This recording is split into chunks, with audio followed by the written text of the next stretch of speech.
The day I found out my parents stole my inheritance, I was standing in their kitchen making coffee like nothing had changed. Paige, honey, we need to talk. Mom's voice had that careful tone she used when she was about to deliver bad news wrapped in fake concern.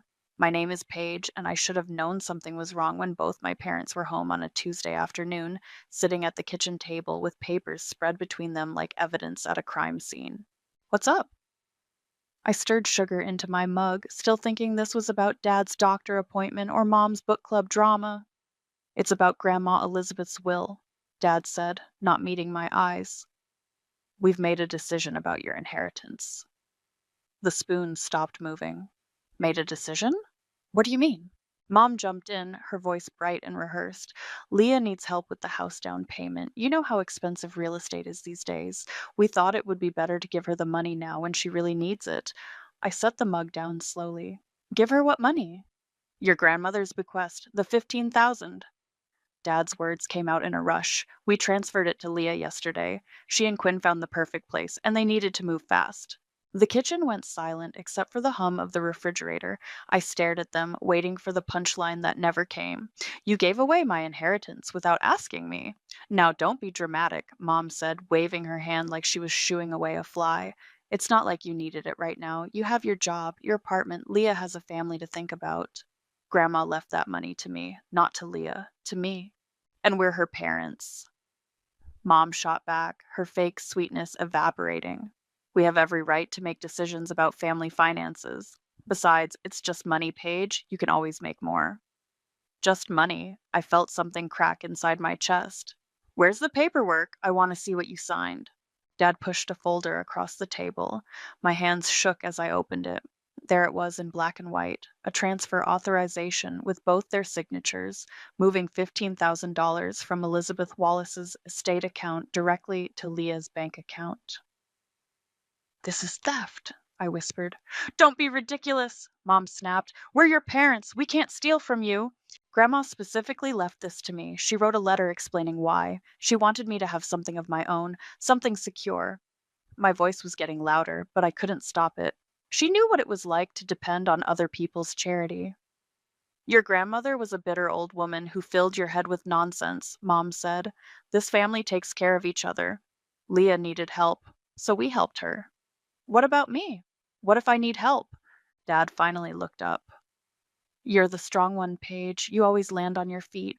Leah's more fragile. Fragile. That was their word for Leah's ability to cry on command and make everyone else responsible for her happiness. I can't believe you did this behind my back. We knew you'd overreact, Mom said. This is exactly why we handled it ourselves. You're being selfish. Selfish? The word came out like a bark. For wanting what was legally mine? For begrudging your sister a chance at happiness, Dad said quietly. She's starting a family, Paige. This house means everything to her. I looked at these two people who raised me, who were supposed to protect me, who had just handed away the only thing my grandmother ever gave me like it was pocket change. Get out, I said. Paige, get out of my apartment. Now. They gathered their papers with wounded expressions, muttering about my attitude and how disappointed Grandma would be in my reaction. Mom paused at the door. When you calm down, you'll see we did the right thing. Family comes first. The door clicked shut behind them. I stood alone in my kitchen, holding Grandma's original will in my trembling hands. Her handwriting was still clear in the margins. For Paige, who understands the value of independence. I read those words over and over until they burned into my memory. Then I folded the will carefully and put it in my purse. They thought I was the strong one who always landed on her feet. They thought $15,000 was just money I could always make more of. Well, I would. 3 weeks later, I walked into Vincenzo Stanley's office with my resignation letter from the accounting firm still warm in my back pocket. You're the girl who called about getting into real estate, he said, not looking up from his computer. His office smelled like expensive cologne and old leather. Awards covered every wall. Developer of the year, community builder, businessman of excellence. All lies according to the internet forums I'd been reading. I want to learn the business? Fast. He finally looked at me. Vincenzo was the kind of man who wore $1,000 suits to intimidate people, with silver hair slicked back and eyes that calculated your net worth before you finished speaking. Real estate's not a hobby, sweetheart. It's war. Good. I'm ready for war. He laughed, but something in my expression made him stop. What's your story? Divorce? Daddy issues? Family issues. Ah. He leaned back in his chair. Let me guess. Someone screwed you over, and now you want to get rich enough to screw them back. I didn't answer, but my silence was answer enough. I like you already, but wanting revenge and having the stomach for what it takes are two different things. You ever evicted a family at Christmas? No? You ever bought a property out from under someone who's been trying to save it for years? No. You ever looked a crying woman in the eye and told her that her late husband's gambling debts mean she has to sell the house where she raised her kids? My throat felt tight. No. Then you're not ready for war. Come back when you are. I stood up, but I didn't leave. My family stole $15,000 from me, money my grandmother left me specifically. They gave it to my sister for a house down payment and told me I was being selfish for being upset about it. Vincenzo's expression shifted slightly. How long ago? 3 weeks? What did you do about it? Nothing? Yet. He was quiet for a long moment, studying me like I was a property he was considering buying. You have any money to invest? I have 8,000 in savings. That's nothing in this business. Then teach me how to turn nothing into something. He smiled, and it wasn't a nice smile. Sit down. For the next 4 hours, Vincenzo explained how real estate really worked, not the clean version they taught in licensing classes, but the ugly truth, how to find desperate sellers, how to structure deals that looked fair but weren't, how to use shell companies and legal loopholes, how to make people think selling to you was their idea. The key, he said, pulling up photos of a rundown duplex on his computer, is finding motivated sellers, people who need out fast. Divorce, death, debt, the 3 Ds. This place, owner died, kids live out of state, they just want it gone. What's it worth? They're asking 45. It's worth 80 after renovation, but they don't know that. So you're stealing $35,000 from them. I'm solving their problem. They get cash fast. I take the risk and do the work. Everyone wins. Except them.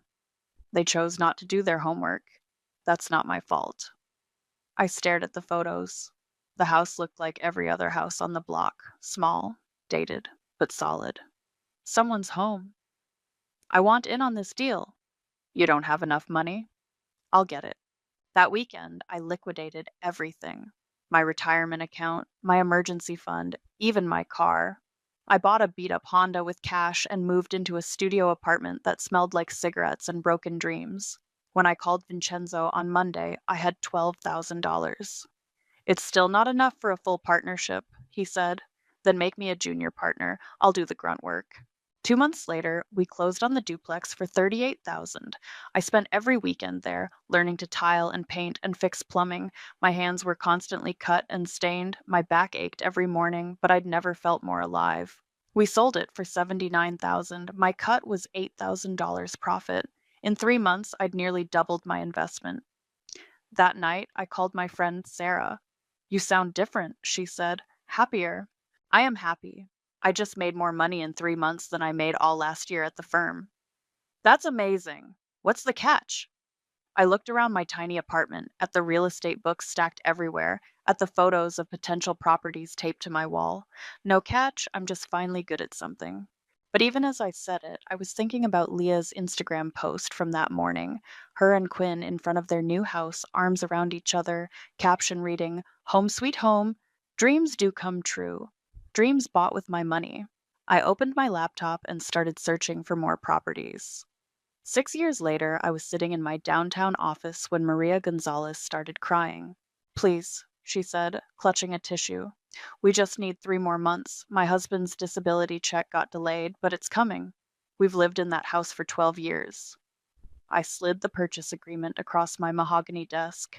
Mrs. Gonzalez, you're already 4 months behind on payments. The bank's ready to foreclose. I'm offering you a way out that protects your credit. But it's worth so much more than this. Not in its current condition. The foundation needs work, the roof leaks, the electrical is from the 1960s. I'm taking a huge risk. She wiped her eyes. That house is where I brought my babies home, where my mother died. It's all we have. I understand this is emotional, but business is business. Sarah, who'd been sitting quietly in the corner taking notes, shifted uncomfortably in her chair. Maria signed the papers with shaking hands. After she left, Sarah exploded. Jesus, Paige, that woman was desperate. Exactly, which is why I could help her. I filed the contract in my cabinet. She gets 60,000 cash and walks away clean. Otherwise, she loses everything to the bank and still owes money. You're going to flip that house for what? 140? 150 probably. After I put 30,000 into renovations. So, you're making 60,000 profit off her misery. I looked at Sarah, still my friend somehow, despite everything. She'd watched me transform from the girl who cried over stolen inheritance money into someone who could look a crying woman in the eye and not flinch. Her misery isn't my fault. I didn't make her husband get injured. I didn't make them refinance 3 times. I'm just the solution to their problem. You're becoming someone I don't recognize. I'm becoming successful. There's a difference. My phone buzzed. Vincenzo. Turn on Channel 7, he said without preamble. City Council meeting. They're discussing the Riverside District redevelopment. I grabbed the remote. The news anchor was standing in front of a neighborhood that looked familiar. Tree lined streets, modest houses, families playing in yards. The proposed redevelopment would transform this aging residential area into a mixed use commercial and luxury housing district, she was saying. Property values in the area have already begun to rise in anticipation. The camera panned across the street signs. Maple Avenue, Oak Street, and there, clear as day, Birch Lane, Leah's Street. You seeing this? Vincenzo's voice crackled through the phone. I'm seeing it. That whole district's about to explode in value if someone got in early, bought up properties before the announcement became official. How early? I'm hearing 6 months, maybe less, before they start eminent domain proceedings. But smart money's moving now. I was already pulling up property records on my computer. Birch Lane had 18 houses. Most were owner occupied, older couples who'd lived there for decades. Perfect targets. Send me everything you have on that district. Already in your email. Paige, this is big. We're talking generational wealth if we play it right. After I hung up, Sarah was staring at me. What was that about? Business opportunity. In that neighborhood they just showed. Maybe. She was quiet for a long moment. Doesn't your sister live somewhere around there? I kept typing, pulling up tax records and ownership histories. I wouldn't know. We don't keep in touch. Paige. What? Your sister lives on Birch Lane. I've seen her Instagram posts. I finally looked up. Sarah's face was pale. So? So, you're talking about buying up properties in your sister's neighborhood to flip them for profit. I'm talking about a sound business investment. This is insane, even for you. I turned my computer screen toward her. Property values, purchase dates, estimated renovation costs, numbers that made sense, unlike emotions. Look at this objectively. Older homeowners, fixed incomes, rising property taxes. Half these people will want to sell anyway once the redevelopment starts. I'd be helping them get out before the chaos. You'd be destroying their community. I'd be giving them options. Sarah stood up. I can't be part of this. Then don't be. She walked to the door, then turned back. What happened to you? You used to care about people. People stopped caring about me first. After she left, I sat alone in my office, looking at the map of Birch Lane on my screen. 18 houses. I'd need shell companies, different names on the paperwork, careful timing. My phone rang. Leah's name flashed on the screen, the first time she'd called me in 3 years. Paige, I need advice. There's this horrible landlord buying up houses on our street. He's pressuring our neighbors to sell, making lowball offers. Mrs. Patterson next door is scared she'll lose her house. I leaned back in my chair. That's terrible. What does he want the properties for? I don't know. Development probably, but these are people's homes. What should I tell Mrs. Patterson? Tell her to get a good lawyer, and maybe start looking at her options. Her options? Well, if the offers are that low, maybe she should just make more money. The line went quiet. That's your advice? Make more money? It's practical advice. Leah hung up without saying goodbye. I pulled up the LLC formation documents on my computer and started typing. The first house I bought on Birch Lane belonged to Harold and Betty Morrison, ages 73 and 71. We've been here 42 years, Harold said, leading me through their living room. Family photos covered every surface, grandchildren, holidays, a lifetime of memories. But Betty's arthritis is getting worse, and these stairs. The house has good bones, I said, running my hand along the banister, but it needs updating. New electrical, plumbing, probably a full kitchen renovation. Betty appeared from the kitchen with a tray of cookies. Would you like some tea, dear? You look so young to be in real estate. I started early. I accepted a cookie I didn't want. Your home is lovely, but I can see why you're thinking of downsizing. The property taxes keep going up, Harold said. Fixed income, we're barely keeping up. I pulled out my folder. I can offer you a cash deal, close in 2 weeks. No inspections, no financing contingencies. You could be in a nice condo by Christmas. The number I showed them made Betty gasp. That seems low, Harold said carefully. It's a fair market price for a house that needs significant work. Plus, you save on realtor commissions, staging costs, months of showings. Cash in hand, problem solved. They signed 3 days later. House number 2 was easier. Autumn Whitfield lived alone in a corner lot property, recently divorced, struggling with the mortgage. I can't afford this place on my teacher's salary, she admitted when I knocked on her door. My ex husband stuck me with the payments. I specialize in helping people in difficult situations, I said. No judgment, just solutions. She invited me in. The house was immaculate, but clearly too big for one person. Photos of her and a man had been removed, leaving pale squares on the walls. How did you know I was thinking of selling? Word gets around. Small neighborhood. My friend Leah lives just down the street. She mentioned someone's been buying houses around here. I kept my expression neutral. It's a nice area, good investment potential.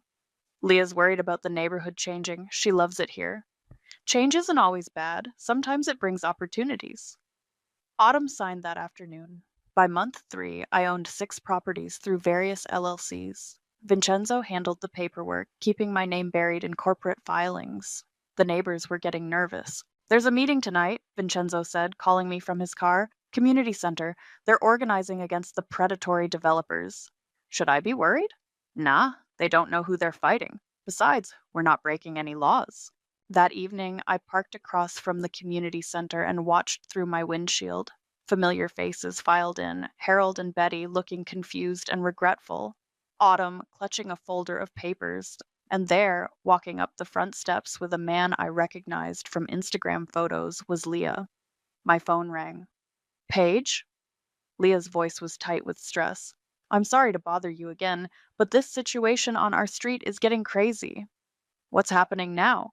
6 families have sold in 3 months, all cash offers, all to different companies.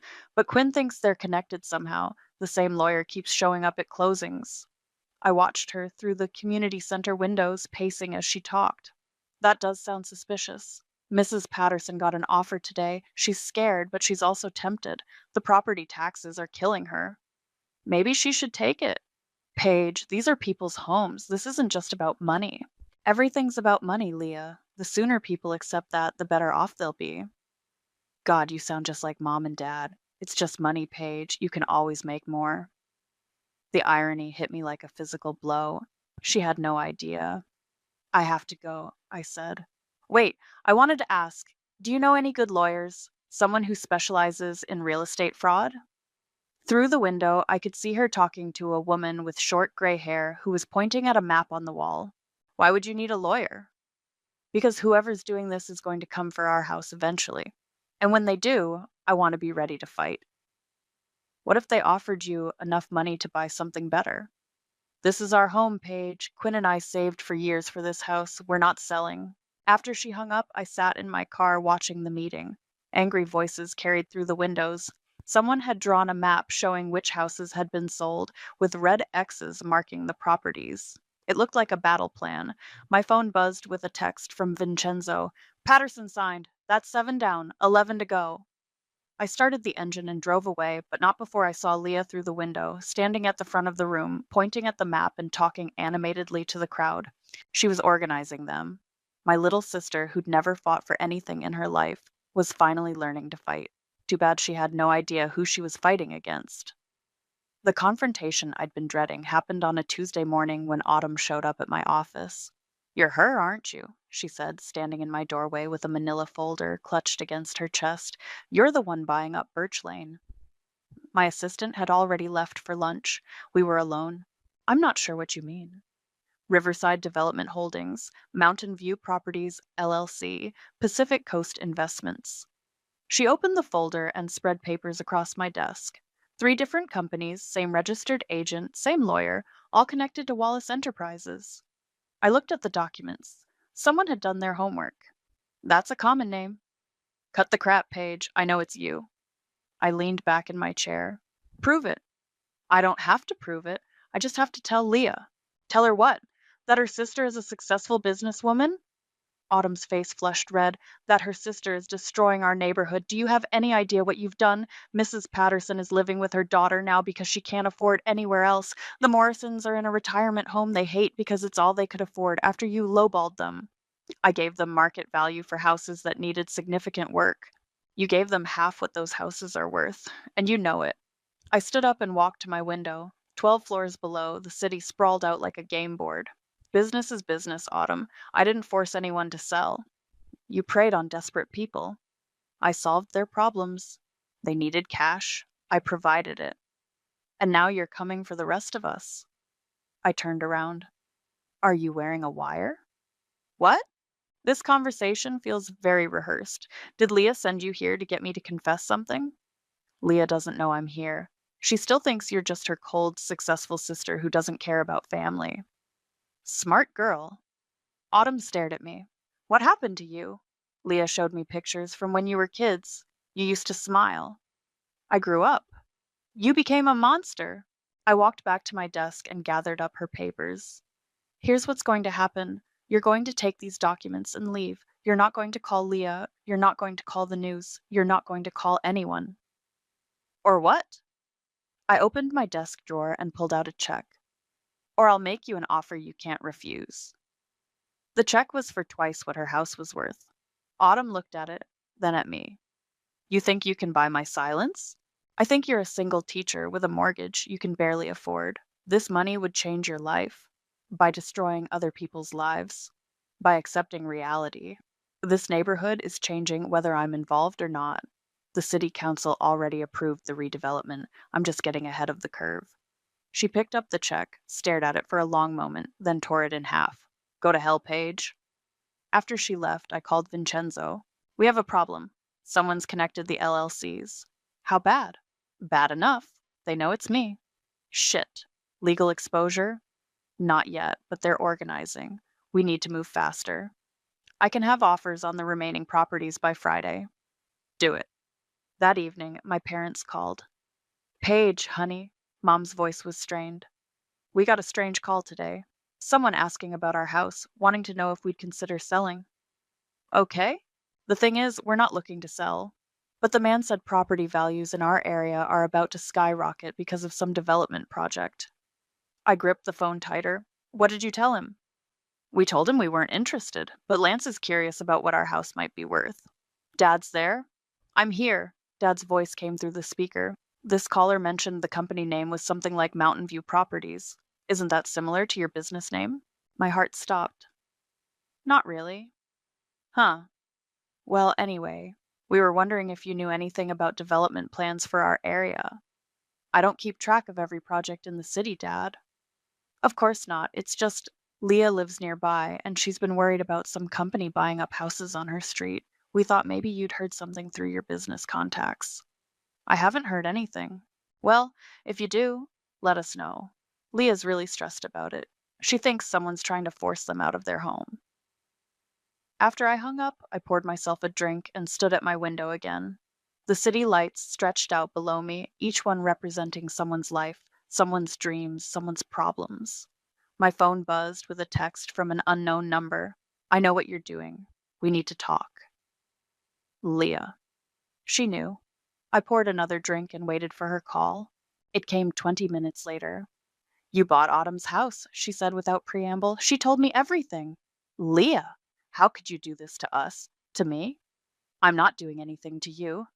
You're destroying my neighborhood. My friends are gone. My neighbors are scared. And now I find out my own sister is behind it all. It's just business. It's my life page, my home, my family. Like I said, just business. The line went quiet for so long I thought she'd hung up. We're coming to see you tomorrow, she finally said.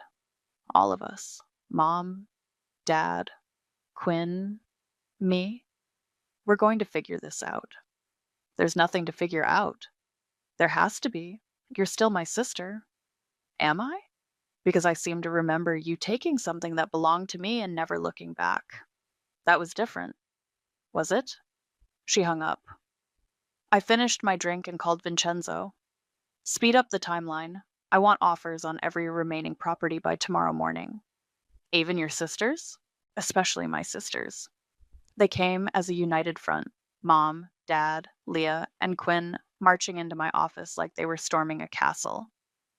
Sit down, I said, not looking up from my computer. We'll stand, Leah snapped. This won't take long. I finally looked at them. Mom's face was pale. Dad kept fidgeting with his wedding ring. Quinn looked like he wanted to be anywhere else, and Leah looked ready for war. You bought 11 houses on my street, she said. 11, including the Pattersons, the Morrisons, Autumns, people I've known for years. Congratulations on your detective work. How could you do this to your own family? Mom's voice cracked. To your own sister? I leaned back in my chair. Funny. I was wondering the same thing about 7 years ago. This is completely different, Dad said. Is it? You took something that belonged to me and gave it to her. Now I'm taking something that belongs to her. Those people's homes aren't the same as money. Quinn spoke up for the first time. You're destroying lives. I'm conducting business, legal, profitable business. Leah slammed her hands on my desk. Stop hiding behind that corporate bullshit. This is personal and you know it. You're right, it is personal. The admission hung in the air like smoke. So this is revenge? Mom whispered. All of this is because we helped Leah with her house. You didn't help Leah. You stole from me. We made a family decision. You made a decision that showed me exactly where I stood in this family. Dead last. Dad stepped forward. Paige, we know we hurt you. We should have handled it differently, but this, he gestured around my office. This isn't the answer. Actually, it's the perfect answer. You taught me that family doesn't matter when money's involved. I'm just applying that lesson. We were wrong, Mom said, tears starting to flow. We were wrong, okay? We should have asked you first. We should have respected your grandmother's wishes. Now you tell me. We're telling you now, Leah shouted. We're here, admitting we screwed up, asking you to stop this insanity. 7 years too late. Quinn pulled out a folder. We brought this. He set it on my desk, a cashier's check for $15,000. The original amount with interest, 7% compounded annually. It comes to about 22,000. I looked at the check without touching it. What's this supposed to be? Payment, Leah said. We're paying you back with interest. Now stop destroying our neighborhood. You think this is about $15,000? Isn't it? I laughed, and the sound was harsh even to my own ears. Leah, I made more than that last week. This stopped being about the money a long time ago. Then what is it about? Dad asked. It's about consequences. It's about learning that actions have reactions. It's about discovering what happens when you treat someone like they don't matter. Mom was crying harder now. We never said you didn't matter. You didn't have to say it, you showed me. So, you're going to destroy Leah's life to prove a point? Quinn's voice was getting louder. I'm going to give her the same consideration she gave me. None. Leah's face was red with fury. I was 21 years old. I was getting married, trying to buy my first house. I didn't even know about Grandma's will until after Mom and Dad transferred the money. But you kept it? Because they said it was okay, because they said you didn't need it. And you never thought to ask me yourself? She opened her mouth, then closed it. That's what I thought. I was young and stupid, she whispered. I'm sorry. I'm so, so sorry. Sorry doesn't rebuild trust. Sorry doesn't undo 7 years of silence. Sorry doesn't give me back what you took. What we took was money, Dad said desperately. What you're taking is everything. Our daughter's home, her community, her sense of security. Her sense of security? I stood up. Do you know what it feels like to realize your own family sees you as expendable? To know that when push comes to shove, you're the one they'll sacrifice? We never meant you meant exactly what you did. You chose her over me. You chose her happiness over my rights. You chose her future over my inheritance. Mom collapsed into a chair. What do you want from us? What will make this stop? I looked at each of them.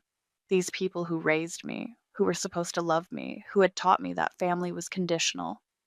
I want you to feel what I felt. I want you to know what it's like to lose something precious and have the people who should protect you tell you it doesn't matter. Please, Leah whispered. I have kids now. Quinn and I, we have two little girls. This is their home. It was just money, Leah. You can always make more. The words hit her like a slap. She staggered backward. Those were your exact words to me, I continued, when I called you crying about what mom and dad had done. It's just money, Paige. You can always make more. I didn't mean. You meant it then. I mean it now. Quinn stepped between us. You're going to make children homeless to settle a score? I'm going to treat your family the way your family treated me, with complete indifference. They left without another word, except for Mom, who turned back at the door. Your grandmother would be ashamed of you. My grandmother would understand perfectly. She knew what it was like to depend on family and be disappointed. After they were gone, I sat alone in my office, staring at the cashier's check they'd left behind. $22,000. I tore it into pieces and threw it in the trash. The bulldozers arrived on a Thursday morning at 7 a.m. sharp. I watched from my penthouse balcony through binoculars as the first machine rolled down Birch Lane. The demolition crew had cordoned off the street with orange cones and warning signs. Most of the houses stood empty now. I owned 14 of the 18 properties. My phone started ringing immediately. They're tearing down the Morrisons' house. Leah's voice was hysterical. There are bulldozers everywhere. What did you do?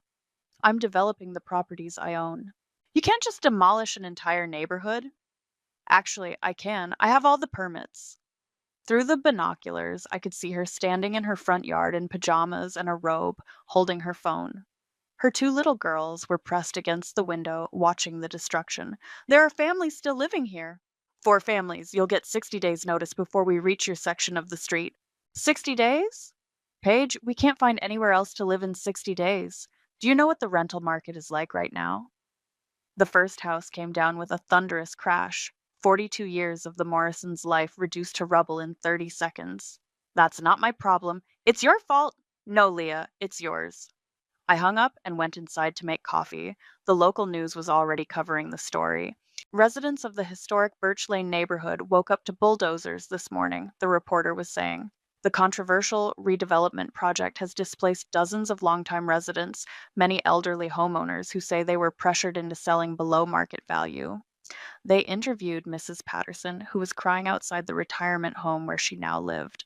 I didn't want to sell, she said. But they kept calling, kept pressuring me, said the whole neighborhood was changing anyway. I had nowhere else to go. My phone rang again. Vincenzo. You watching the news? I'm watching. This is bad PR. Maybe we should slow down, let the heat die down. No. We stick to the schedule. Paige, they're making us look like monsters. They can make us look however they want. We're not breaking any laws. The city council's getting pressure to investigate. Someone's claiming fraud, elder abuse. I muted the TV.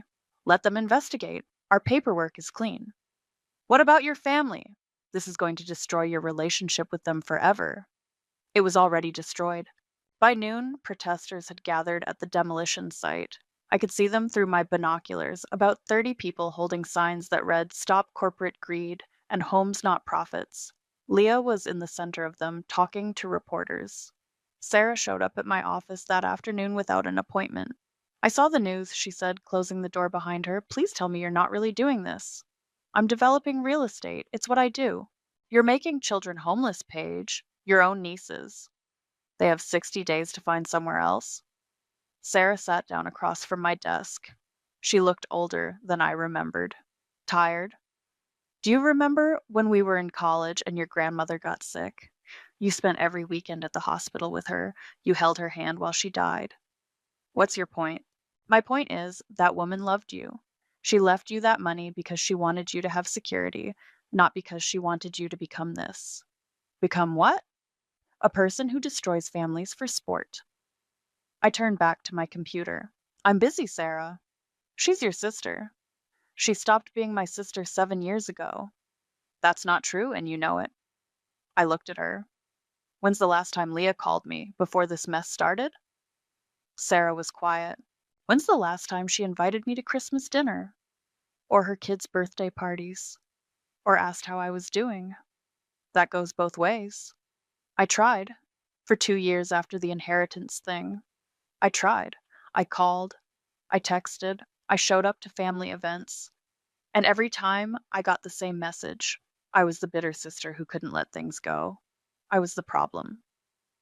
So you decided to prove them right? My phone buzzed with a text from an unknown number.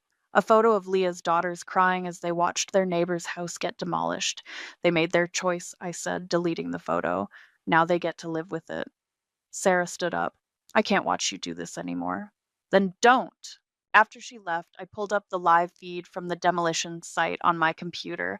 House after house coming down, years of memories turned to dust and debris.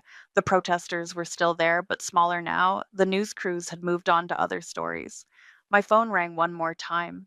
Quinn, Paige, please, I'm begging you, not for Leah, not for your parents, for Emma and Sophie. They're 5 and 7 years old. They don't understand why their house has to go away. Through my computer screen, I could see him standing at the edge of the demolition zone, phone pressed to his ear. Children adapt, I said. You're destroying innocent kids to hurt their mother. I'm treating them exactly how my family treated me, like they don't matter. They're babies, Paige. I was someone's baby, too. I hung up and closed the laptop. The demolition would reach their house in 58 days. The letter was waiting on my desk when I got back from watching Leah's house come down. My assistant had left it on top of my mail with a note.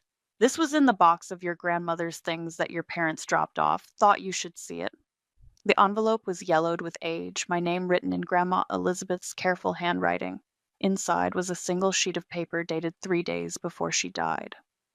My dearest Paige, if you're reading this, it means the worst has happened. My family has let me down, and more importantly, they've let you down. I've seen the signs. Your mother's favoritism, your father's weakness, Leah's selfishness. I pray I'm wrong, but I fear I'm not. I know what it's like to be the strong one, the one everyone expects to handle disappointment gracefully. I know what it's like to be told your feelings don't matter because you're practical and resilient. I spent 40 years married to a man who treated me like an afterthought, and I let bitterness poison the best parts of my life. Don't make my mistakes, sweetheart. Don't let their failures turn you into someone you won't recognize in the mirror. The money I left you was meant to give you freedom, not fund your revenge. Love them anyway, not because they deserve it, but because you do. All my love, Grandma. I read it 3 times, then set it down with shaking hands. My phone was ringing. Vincenzo. It's done, he said. Birch Lane is clear. Demo crews will finish cleanup tomorrow, then we can start construction. Through my window, I could see smoke rising from the demolition site 12 miles away. Good. You sound weird. You okay? I'm fine. Listen, there's been some fallout. Your sister's husband filed for divorce. Apparently, the stress of losing the house, having to move the kids twice in 2 months, it broke them up. I closed my eyes. Okay. And your parents are selling their house, moving to some retirement community in Arizona. Your mom called my office crying, asking if we'd give them a fair price. Did you? I told them we weren't interested in their neighborhood. But Paige, your dad's in the hospital, had some kind of breakdown, stress related from what I hear. The letter sat on my desk like an accusation. Vincenzo, I need to ask you something. Shoot. When you started in this business, did you ever have a line you wouldn't cross? He was quiet for a moment. Why? Just answer the question. Yeah, I had lines. Then I crossed them, one by one, until I couldn't remember where they used to be. Do you regret it? I regret a lot of things, but regret doesn't pay the bills. After I hung up, I sat alone in my office as the sun set over the city. My empire spread out below me, dozens of properties, millions in assets, more money than I could spend in a lifetime.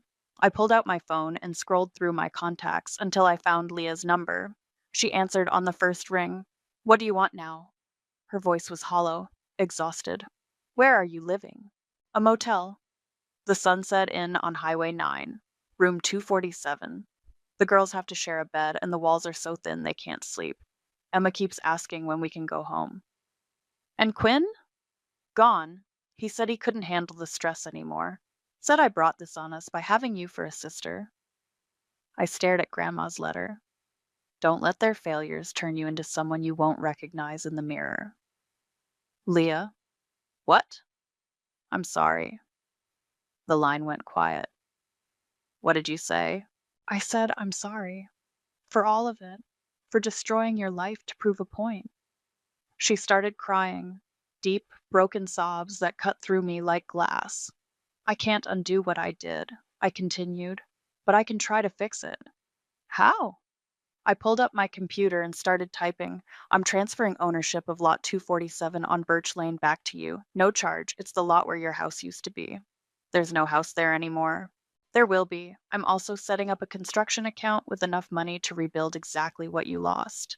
Same floor plan, same everything." "Why?" I looked at the letter again. "Love them anyway. Not because they deserve it, but because you do. Because Grandma was right, I became someone I don't recognize. This doesn't fix everything, Paige. Quinn's still gone. The girls are traumatized. Our neighbors are scattered across 3 counties. I know, but it's a start. What about Mom and Dad? I'll call them next. And the other families, the Pattersons, the Morrisons, everyone else you displaced?" I pulled up my property management software and started making notes. "I'll figure something out." "Why now? Why change your mind now?" I folded Grandma's letter and put it in my wallet. "Because I finally got what I wanted. I made you feel exactly what I felt 7 years ago, and it turns out revenge tastes like ashes. I never meant to hurt you back then. I know. And I meant to hurt you now. That makes me worse, not better." We were both quiet for a long moment. "The girls ask about their Aunt Paige sometimes," she said finally. "They remember you from when they were little. Maybe I could see them sometime. When you're ready. Maybe." After we hung up, I sat in my empty office, surrounded by the trophies of my success. I'd won everything I thought I wanted and lost everything that actually mattered. I picked up my phone and started making calls. I gave them what they gave me. Interest paid in full. Now it was time to figure out what came next.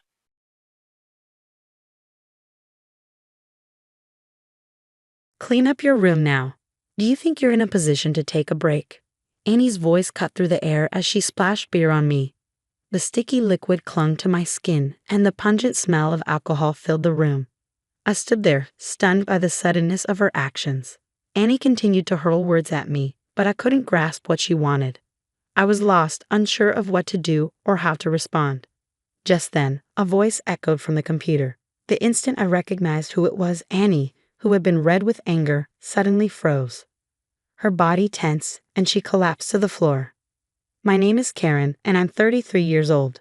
I work as an administrator at a local company, managing documents and crunching numbers with my calculator. Even though I often thought about using the computer more efficiently, I wasn't in a position to make such suggestions. I had to tread carefully around my superiors, attending company parties out of obligation. My mental health was nearing its limit. There's another mistake in this number. I'm sorry, but you've been making more errors lately. Be careful." Fatigue was taking its toll, leading to more mistakes, and my confidence in my work was crumbling. I began to wonder if quitting this job might be the best option. That's when a man from outside the company started visiting. His name was Andy, the man who would later become my husband. At first glance, Andy's gentle nature was obvious. Even during simple greetings, he treated me with warmth and kindness. Over time, I found myself completely captivated by him. But I lacked the courage to express my feelings, assuming Andy didn't share the same interest. However, a few months after he started visiting the company, Andy surprised me by showing an active interest. Dinners after work turned into dates, and after about 2 years, we decided to get married. After our wedding, I left my job to start a new life with Andy. We visited many properties together, searching for a home we both loved. I was excited about the future, looking forward to the wonderful days ahead. But the life that awaited us was far from what I had imagined. Just a month after our wedding, I began noticing something off about Andy. "Welcome home, Andy. You're back early," I greeted him, but he didn't even look at me. His response was curt. This behavior, so different from before, worried me. He seemed out of sorts, slightly irritated. "Are you okay? You look tired." "Huh? Yeah," he replied, but his mood remained distant. At the time, I'd attributed it to exhaustion and didn't think much of it. But the next day, and the days that followed, Andy's behavior stayed the same. His words, his demeanor, even his actions, like coming home late without any notice, became more careless. I wondered if I had said something to upset Annie. I kept replaying my actions, words, and thoughts about her, trying to pinpoint where I might have gone wrong. But even as time passed, I couldn't figure out what had changed.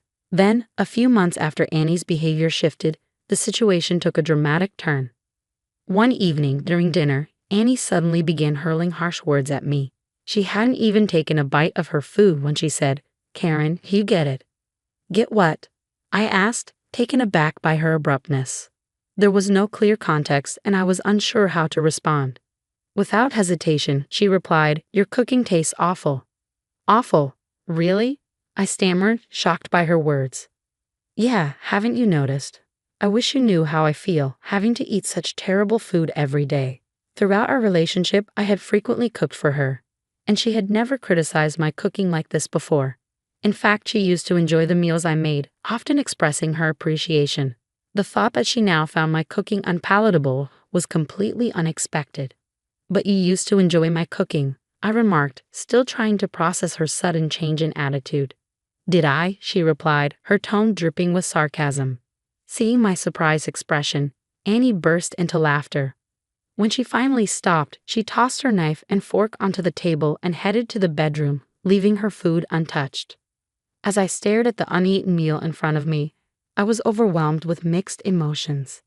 Had she been silently enduring my cooking all this time, or had my skills really declined? No matter how much I pondered it, I couldn't make sense of the situation. I couldn't reach a satisfying conclusion, but one thought kept crossing my mind. Considering Andy's recent behavior and harsh remarks, perhaps he doesn't love me anymore. I used to think he was just tired, but his recent actions seemed excessive. The Andy I knew would have been upfront if something was bothering him. If that's the case, I can't help but wonder if I've done something to offend him. But try as I might, I can't recall doing anything wrong. As my doubts about Andy grew, another 2 months passed, and he became even colder. The warmth and kindness he once showed when we were dating had completely vanished. He started snapping at me daily, showing irritation over the smallest things. "Did you even clean?" he snapped one day. "What? Clean what?" I replied, confused. "The bathroom isn't clean, and the living room is a mess too. I always try to keep the house tidy. I vacuum and organize every day, doing my best to maintain our home. But now, I wondered how much more I needed to do to satisfy him. What was I supposed to do? As I wallowed in disappointment, Andy showered me with even more criticism. But of all the hurtful words he said, the one that stung the most was, "Why did I ever marry a woman like this?" Was his past love for me just an illusion? The thought made tears well up in my eyes. "Wait, are you crying?" "I hope that's not just an act," he scoffed. Once he would have comforted me, now all he offered were cold words. He gave a dismissive snort before heading to the bedroom. We used to share the bed, but lately I've been sleeping elsewhere. More often than not, the living room sofa has become my bed. I felt belittled and ignored by Andy, yet I couldn't figure out what had gone wrong. I lacked the courage to end our relationship because deep down, I still believed in Andy. Unfortunately, my feelings went unnoticed, and his behavior only worsened. "Hey, where's the food?" He'd demand, only to criticize it moments later. "Who can even eat this?" I had suggested eating out several times, but he never agreed and never explained why. The moment he returned from work, he'd start complaining about the dirt at the entrance, the state of the bathroom, or something else, and then sharply demand food. As I noticed the change in his behavior, I tried to figure out the cause. But eventually, I realized he was probably just using me as an outlet for his stress. The inconsistencies in his actions and the way he vented led me to that conclusion. I understood that work could be tiring for Andy, but I wasn't a robot. The constant complaints were taking their toll on me. "Andy, I need to talk to you about something," I said with determination. "I'm stressed from always hearing complaints from you. I know work tires you out, but taking it out on me isn't fair." He looked at me surprised. "What are you talking about?" "I mean every word. Every time you come home from work, you lash out at me, but I'm doing my best too." He smirked, as if mocking my words, but then his face turned red with rage. "You're just a housewife, but the house isn't even clean, and your cooking is terrible. Why shouldn't you get complaints? I can't stand seeing you so relaxed. If there's a specific problem, tell me and I'll try to improve," I offered, trying to find a way to make things better. "No point telling you," he snapped. "You won't change anything. You should figure out what you're doing wrong." He kept dodging my questions, and from this conversation alone, it was clear he only saw me as an outlet for his stress. Expressing my feelings only strained our relationship further. His words grew harsher, and his cold attitude became more prevalent. The happy times we once shared were now a distant memory. I longed for those moments in silence, but my sighs only grew deeper as the days passed. I received a call from an unexpected person, my mother-in-law. We didn't usually communicate often, so I was curious as I answered the phone. "Hello, Karen, how have you been?" She greeted me warmly. I could feel the kindness in her voice, even through the phone. After a bit of chit-chat, she made a surprising proposition. "Handmade crafts?" she asked. "Yes, Karen, didn't you mention that you create handmade items? I've become interested and was wondering if you'd be willing to teach me." I was taken aback. I had been enjoying handmade crafts as a hobby, gathering materials and tools, and immersing myself in my work whenever Andy wasn't around. I had mentioned it to my mother-in-law once but hadn't expected her to remember. "Of course I'd love to," I replied, excited by the idea. That conversation led to us speaking more frequently over the phone. At first it was just regular calls, but as we wanted to show each other our work and explain the materials in detail, we started video calling. Though we didn't live too far apart, visiting regularly was difficult. So, at the agreed upon times, I would sit in the room filled with my crafting tools, and we'd craft together while video chatting. The weariness in my heart, caused by Andy's behavior, felt somewhat eased during these chats with her. "How has Andy been lately?" she asked one day. "I rarely hear from him, so I'm curious." "Oh, he's fine," I answered, keeping my tone light. "That's good to know." I hadn't shared the recent troubles with Andy with my mother-in-law, preferring to keep those issues to myself for now. I didn't want to burden her with my troubles. Our time together allowed me to forget about Andy for a while. Even though his behavior remained unchanged and I continued to struggle, I kept all of that hidden from her. But one day, a few weeks after we started video calling, something unexpected happened. After preparing food and cleaning the house, I was video chatting with my mother-in-law when suddenly the door slammed open. It was Andy. I turned to see him standing near the door, holding something in his hand. He seemed completely unaware of the ongoing video call and slowly approached me. "What are you sneaking around doing in here? Did you finish cleaning?" "What about the laundry?" he demanded. "I've already done that," I replied, trying to keep calm. "You saw me doing housework, didn't you?" "I didn't," he snapped. Andy had been engrossed in watching TV in the living room, so his reply wasn't unexpected. "You're always watching TV," I muttered. "What? You're annoying," Andy yelled. "Clean this room now. Do you think you can just take a break?" Then, without warning, he threw what he was holding at me. The smell hit me instantly. It was beer. My clothes were soaked, sticky with the scent of alcohol clinging to them. Andy looked amused by the scene he had just caused. I was so shocked that I couldn't find any words. "Once you understand, get on with the task," he barked before kicking over a pile of books nearby. His displeased laughter echoed throughout the room. I said nothing, just staring at the books soaked in beer. At that moment, an unexpected voice rang out, cutting through the tense silence. "Is that all you have to say?" The voice was familiar, and it was coming from the computer. It was Andy's father, my father-in-law. "Dad?" Andy's voice wavered, his intimidating presence suddenly fading into fear. "I saw everything," my father-in-law said sternly. yelling at Karen, throwing beer at her. What were you thinking? It's not what you think, Dad. It's a misunderstanding, Andy stammered, visibly shaken by his father's anger. A misunderstanding? What do you mean by that? His father demanded. It seems like this isn't the first time something like this has happened, is it? When did you become like this? My father-in-law's voice was filled with disappointment, the kind that cuts deep. Andy stood silent beside me, no longer the domineering figure he had been just moments before. Then my father-in-law turned to me with an unexpected offer. Karen, would you come over to our place? Right away. I'm worried about you staying there with Andy. If it's okay with you, I'll come to pick you up right now. His offer caught me off guard, but as I considered it, I realized how unpredictable things could become if I stayed alone with Andy. Are you sure it's okay? I asked hesitantly. No problem at all, he'd assured me. Then, turning back to Andy, he warned, if you harm Karen anymore, I will never forgive you. With that, he ended the call. I hurriedly packed a few things and waited at the entrance. Andy, visibly unsettled, didn't say a word or try to stop me. After a while, my father-in-law arrived. The moment he stepped through the door, Andy's face showed an unprecedented level of fear. Andy, you'd better reflect on your actions tonight. Do you understand? His father said firmly. Andy simply nodded, his fear palpable. Please forgive me, Andy stammered. What are you saying? Apologize to Karen, not me. Remember that, and think hard. After scolding Andy, my father-in-law escorted me outside. Although I had changed into clean clothes, I hadn't had time to shower and still felt sticky. My father-in-law gently wrapped a towel around me and guided me to the car. We soon arrived at his house, where my mother-in-law welcomed us with concern. Karen, are you all right? She asked, hugging me warmly. Yes, I'm sorry, I replied. My mother-in-law led me to the bathroom, handing me towels and a change of clothes. Take your time, she said. Here are towels and fresh clothes. Thank you so much. In the midst of the whirlwind, my emotions were in turmoil.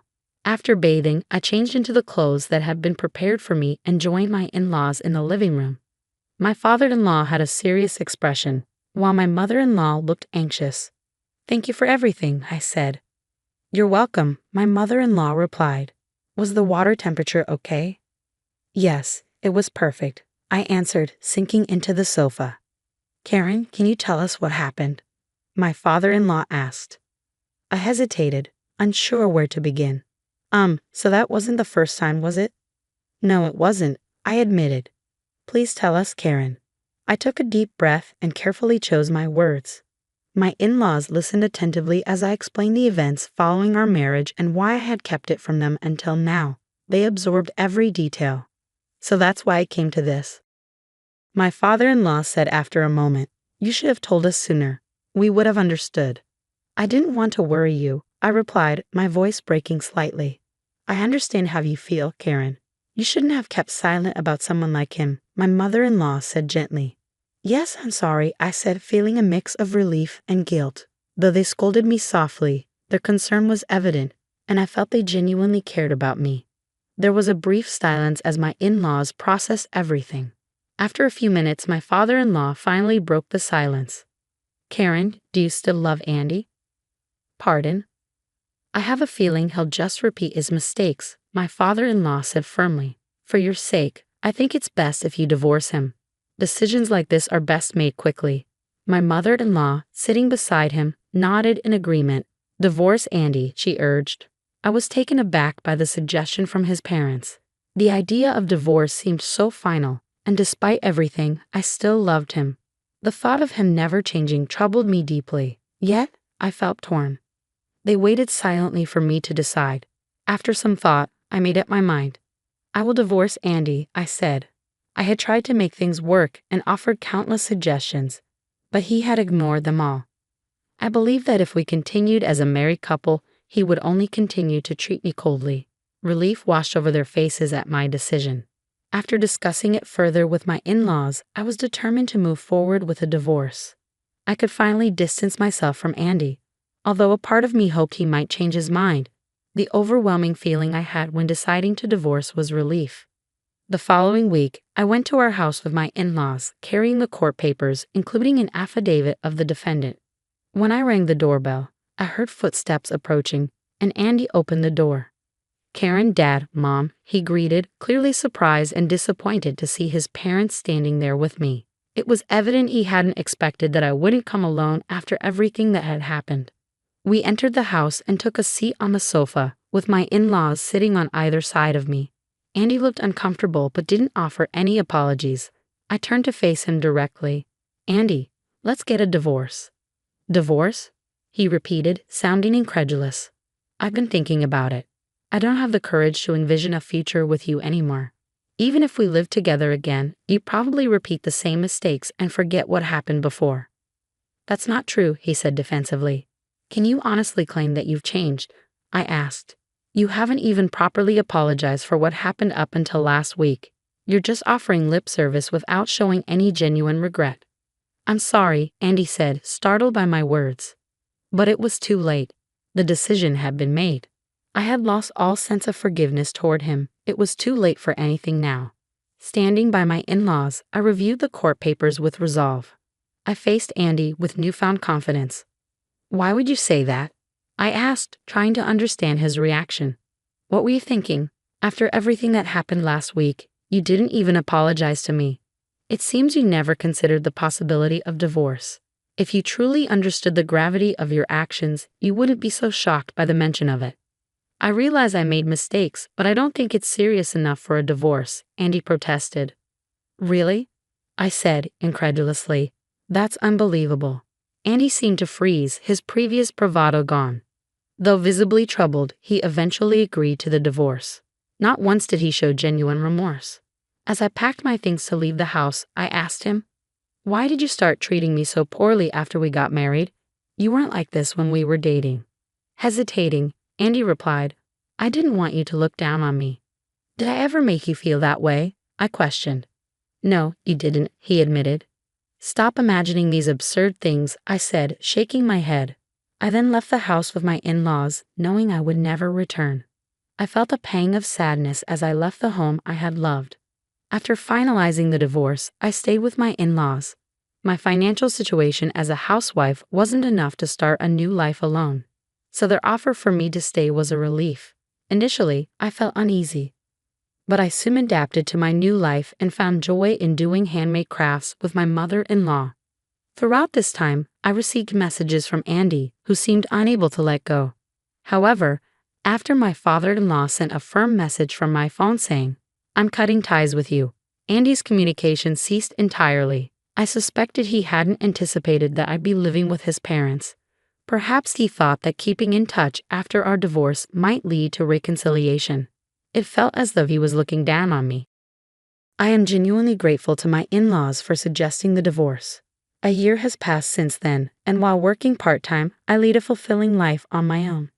Though I felt bad about relying on them too much, I decided to be independent even after leaving their home.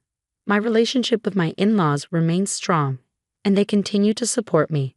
Though we are not related by blood, they welcome me with the warmth of a real family. My goal now is to show my gratitude towards them and find ways to bring them joy every day. I live with a heart full of appreciation for my in-laws.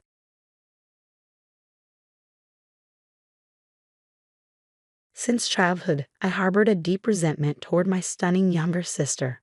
She always seemed to covet everything that was mine. I was constantly told, "You're the older sister. You should be patient." And despite following that advice, she ended up taking my husband away from me. To make matters worse, I was pregnant at the time. Now, after all she's done, she has the audacity to demand a grand celebration for herself. It's shocking and brazen. But I'm no longer alone. As a single mother, life has been incredibly challenging, but I've found my own strength and support. "Shall I lend you my husband?" she taunts, but honestly, I'm doing just fine on my own. My name is Taylor. At 29, I work as a librarian, with my jet black hair pulled back, a face rarely touched by makeup, and thick sense glasses perched on my nose. My freckles are my unique charm, though they're often overshadowed by my understated look. I'm simply an ordinary yet remarkable woman. In stark contrast, my younger sister Yasmin, just a year younger than me, is slender with fair skin, her beautifully curled hair always styled to perfection. With her expertly applied makeup and dazzling smile, She greets everyone with a charismatic American flair. It's hard to believe she comes from the same parents as me, given how strikingly beautiful and charming she is. Our parents showered her with adoration, the beauty who was loved by everyone. The disparity in the affection we received was glaring, and I found myself always in the background, yearning for their attention. Determined to make a difference despite my appearance, I threw myself into everything with relentless dedication. I poured my heart into my studies, convinced that while I couldn't change how I looked, I could transform my future through hard work. As a shy student with few friends, I spent my free time studying at home. And on weekends, while my classmates enjoyed their time outside, I was confined to my room, absorbed in my books. My relentless focus on academics paid off, and I earned a place at a prestigious, nationally renowned school. I hoped that Yasmin's disinterest in academics would finally give me a break from our constant competition. But to my utter disbelief, the following year, she was accepted into the same prestigious school. You got into the same school as Taylor. You must have worked so hard. Not only are you beautiful, but you're smart too. Taylor barely made it in, especially with all the money spent on the tours. Dad, don't say that. I just happened to study what was on the exam, that's all. My sister boasted with a smile directed at me. I was frozen, overwhelmed with a mix of joy and frustration. The thought of attending school with my sister again should have been exciting. But instead, I felt a deep sense of frustration and inadequacy. Wishing I could vanish, I fled to my room and slammed the door behind me, overhearing my parents' exasperated comments. On the day of my sister's acceptance announcement, I was bedridden with a fever, feeling utterly defeated. It was a crushing blow. After working so hard to earn my place at this school, I had hoped to finally escape the endless comparisons with my sister. It felt as though fate was unjust. Yasmin seemed to excel at everything effortlessly, always topping the grades and showcasing talents I couldn't match. I know that being negative and envious isn't productive, but it's difficult to stay positive in situations like this. No one seemed to understand what I'm going through, so I find myself burying my head in my pillow, silently crying out of frustration. I can't help but feel a deep-seated resentment toward Yasmin. Since my beautiful and charming younger sister started high school, she quickly became the center of attention, with even rumors swirling about her potential modeling career. My own high school life, once filled with its own moments, took a turn for the worse as I faced teasing from the boys in my class. Yasmin, isn't your little sister the one in the first year? You two don't look anything alike. Give me a break. I'm always being compared to my sister, I'd retort, though those days felt like an endless struggle. I began to withdraw from others, feeling like I was living through a personal hell. As a naturally shy person, I isolated myself further, speaking only minimally in class and losing myself in my beloved books. Even when there were opportunities to connect with boys I had feelings for, I never had the courage to approach them. Meanwhile, my striking sister seemed to have an uncanny knack for navigating those social situations with ease, almost like a hawk spotting its prey. Big sis, you're interested in that boy from the news club, aren't you? I was taken aback by her keen observation. I turned to her, meeting her sweet smile with a mix of annoyance and resignation. Her response was predictable. You might want to reconsider. I dated him for a while, but it was so dull. I broke up with him quickly. My sister had a habit of belittling anyone I had even a hint of interest in, always swooping in to date and then discard them. Her string of boyfriends seemed endless, yet no bad rumors ever followed her, likely because her charm and looks kept men enchanted despite her fickleness. If only I had her appearance, I could live more genuinely without causing hurt. Life felt so unfair. After graduating from high school, I finally enjoyed a period of peace, despite my sister following me to the same university. Fortunately, the campus was so large that our paths rarely crossed. Grateful for the chance to live independently, I took up our parents' offer and chose to attend a prestigious university. This was my opportunity to step out of my sister's shadow and embrace a new chapter in my life. At university, I began dating a boy from my club, who would later become my first husband, Harry. I earned my librarian's qualification and started working at a library after graduation, while Harry secured a job at his dream company. Our professional lives were thriving, and after some time of marriage, I became pregnant with a girl. Life was calm and fulfilling, and I believed it would continue smoothly. However, my sister's return began to disrupt our peaceful life. After facing difficulties at her job in Chicago, she resigned and came back home, unsettling the routine we had built. "Big sis, I'm back again," Yasmin would announce as she frequently dropped by our house for dinner. I wondered why she couldn't just eat at home, but she insisted on having homemade food. It turned out that our mother, who usually does the cooking, had hurt her back and was now relying on ready meals and takeout. Whenever Yasmin visits, the dinner table seems to light up. Harry, who normally avoids cooking and complains even when I suffer from morning sickness, becomes surprisingly enthusiastic in the kitchen whenever Yasmin is around. When I buy ready meals, Harry's cooking seems to taste even better. Yasmin, with her usual charm, would often comment, "I wish I could marry someone like him," while sweetly touching him, who seemed to be captivated by her attention. Her seductive nature was as evident as ever, and I couldn't believe she would be so bold as to flirt with someone else's husband. As my pregnancy progressed and my belly grew, my naive hope that Harry would remain supportive was quickly dashed. Instead, he began to distance himself from home. One day, after returning from a business trip, he delivered shocking news. Yasmin was by his side. "I'm sorry, but I want a divorce. I want to build a new future with Yasmin," Harry said. "What? You're saying this when we're about to have a baby?" I was stunned, and our views naturally clashed. Despite my protests, he insisted he had found true love and was moved by my words. Turning to my sister in disbelief, I asked, "Why him? Harry isn't particularly handsome, nor does he have an extraordinary income." "Well, married men seem stable," Yasmin replied nonchalantly. "I became interested in your husband, and before I knew it, we were drawn to each other. Attracted to each other. Do you realize you're taking the father away from me and our baby?" I could no longer ignore my sister's betrayal. This was beyond forgiveness. "It's my fault, not Yasmin's," Harry said defensively, standing by my sister, who showed no remorse. My anger quickly turned to resignation. In a state of despair, I packed a few belongings and left to inform my parents. They were appalled by the situation. Despite their past favoritism toward my sister, they insisted I stay with them until I could return to work after the birth. The divorce from Harry was finalized without complications, and the following month I welcomed my daughter into the world. 3 years had passed, and I was fortunate to remarry. Since divorcing Harry, my 3-year-old daughter, Amy, has bonded well with my new husband, and we've built a happy life together. Then, out of the blue, I received a call from my sister. "Hello, big sis. How are you? I actually have a baby now. I decided it would be easier to raise a child close to our parents, so I've moved back. Let's catch up soon." For 3 years, there had been no contact from her, neither with me nor with our parents. Now, she was reaching out as if nothing had happened, chatting cheerfully and offering no apologies. I was at a loss for words, surprised by her sudden and casual reappearance. "Of course, prepare lots of gifts. Oh, and ask Mom and Dad to forgive me. It's been 3 years. They can't still be angry," she said abruptly before ending the call.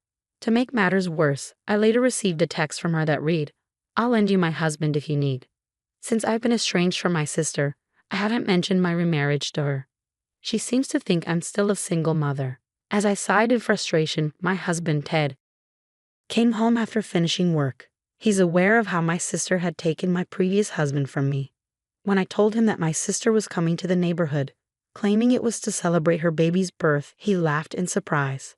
"Your sister really has some nerve." "If it were me, I'd be too guilty to show my face," Ted said with a hint of sarcasm, gently holding me from behind. "She's always been like that, beautiful and getting away with everything. I've resented her many times, and the jealousy has never truly faded. It feels like the world really does favor those who are beautiful." Sensing my frustration, Ted offered a reassuring smile.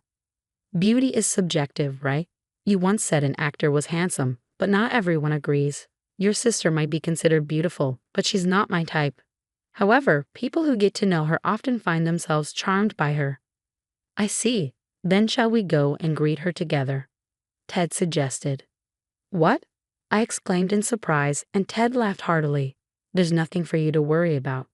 The idea that I could be swayed by your sister is unthinkable. I'd even bet on it. Besides, if we talk things through and establish clear boundaries, it might actually work in your favor," he said, and his words struck a chord with me. He was right. I was tired of living in fear of my sister. Determined to clear my heart and confront the situation head-on, I resolved to meet her in person. On the appointed day, I arrived at the flat where my sister and her family lived. Ted was going to be a bit late due to work commitments. "Welcome, big sis," Yasmin greeted me with a bright smile. My ex-husband Harry was also there, looking somewhat awkward. In the room, a tiny baby slept softly in a crib. "Isn't he adorable? This child is proof of the love between Harry and me," she said nonchalantly, as if taking my daughter's father from me was of no consequence. Yasmin continued to boast about her happiness and how exceptional her child was. As usual, interacting with her was exhausting. Just being in the same space made me feel tense. "By the way, big sis, where's your gift? Oh, did you forget to bring one?" "I suppose that's to be expected from a single mother with limited income," Yasmin sneered. Just then, I received a message from Ted. "Actually, I'm not a single mother anymore. I was fortunate to remarry. My husband wanted to meet you and has arrived. He's even brought a gift. Should I invite him in?" "Really? I'm curious to meet your new husband," Yasmin said with genuine interest. She opened the front door, only to freeze when she saw Ted standing there. "Taylor, sorry to keep you waiting. I got delayed picking up a gift and also had to fetch Amy from kindergarten," Ted said with a cheerful smile. Yasmin's face turned crimson as she softly muttered, "Ted, is that you?" "Yes, that's right," I said. My current husband, Ted, was a classmate from high school. He was academically brilliant, handsome, and quite wealthy, coming from a prominent landowning family. Ted had always stood out in our class. We reconnected at a high school reunion, and after my separation from my previous husband, he pursued me with determination. My sister, who was also in high school at the time, had once tried to make a move on him, but it didn't work out. I can't believe Ted is now my brother-in-law. There's so much I want to catch up on. "Can I have your number?" Yasmin asked, her voice dripping with overly sweet charm. She acted without restraint next to Ted, despite her own husband, Harry, being present. Ted let out a deep sigh of annoyance. "You haven't changed at all. Even if you look good on the outside, I can't stand a bothersome and frivolous woman like you." "You're worlds apart from Taylor," Ted said sharply, directing a look of disgust at my sister as he handed over the present. The baby gift he chose was from a popular brand. It was striking how he, of all people, could treat my sister, who was often adored by everyone, with such coldness. I felt he might be the only one who truly values me over her. "We're here today not just to offer our congratulations, but also to request that you stay away from my wife in the future. It seems Taylor has been quite stressed because of you," Ted said clearly. I felt a weight lift from my heart. Meanwhile, Harry tried to interact with his daughter Amy after a long time, but Amy rejected him and clung tightly to Ted. "Taylor and Amy are my precious family, so please refrain from causing any more trouble," Ted said firmly. And just as a side note, Yasmin's behavior is rather inappropriate. It would be good to observe social etiquette. He then took my hand and our daughters, signaling it was time to leave. "Wait just a minute, Taylor, Amy," Harry pleaded desperately. Yasmin, confronted with our indifferent response, turned pale. Ignoring them, we left my sister's flat. I later heard from my parents that Yasmin had decided to divorce Harry. It seems her remarriage to someone like Ted had really unsettled her. She compared Harry to Ted in terms of appearance, personality, and income, which led to a major argument. Yasmin returned home and made a flippant apology, but she still attempted to meet with Ted. It's clear she's clinging to some hope, but it's futile, as Ted has made it clear he dislikes women like her. On my husband's advice, I've completely severed all contact with my sister. After changing jobs, she had an affair with a married supervisor, which was discovered by his wife. Now my sister is being sued by the supervisor's wife. Despite her ongoing allure, it's clear that some parts of her remain unchanged. I can laugh off the stories about her because I'm deeply content with my own family. My husband and daughter bring me immense joy. Currently, I'm pregnant with our second child. My husband and daughter are eagerly anticipating the arrival of our new family member. My husband finds solace in gently rubbing my belly and often expresses how at peace he feels. We're all excited for our future as a family of 4. While physical beauty can influence one's path in life, relying solely on looks is undeniably challenging. I'm focused on personal growth and moving forward without comparing myself to others.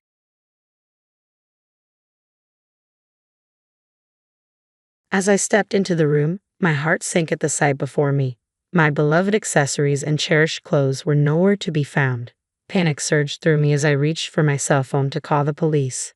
Just then, my mother-in-law burst into laughter, her voice laced with a cruel amusement. Predictably upset, I see. What do you mean by predictably? She said, clearly enjoying my stunned expression. Her next words were beyond belief. Yes, that's right. I cleaned out your things. They were unnecessary after all. I was speechless. Why would she dispose of my belongings without my permission, deeming them unnecessary? Just as I was about to confront her, she began to explain. How long do you plan to stay in our house? Leave as soon as possible. I cleaned everything up to make it easier for you to go. You should be grateful. Her words made it clear. The mistreatment was meant to drive me out. If that's what she wanted, I had no intention of trying to get along with her anymore. Understood. I'll move out, I said. If you understand, then make it sooner. Please move out soon. Yes, but please give me a week to find a new place. Fine, I'll allow that. Just make sure you're gone in a week. With a week to prepare, I set out to find a new home. I would find a place and have my revenge. My name is Mary, and I'm a freelance illustrator. I took the leap into freelancing 3 years ago after graduating from vocational school.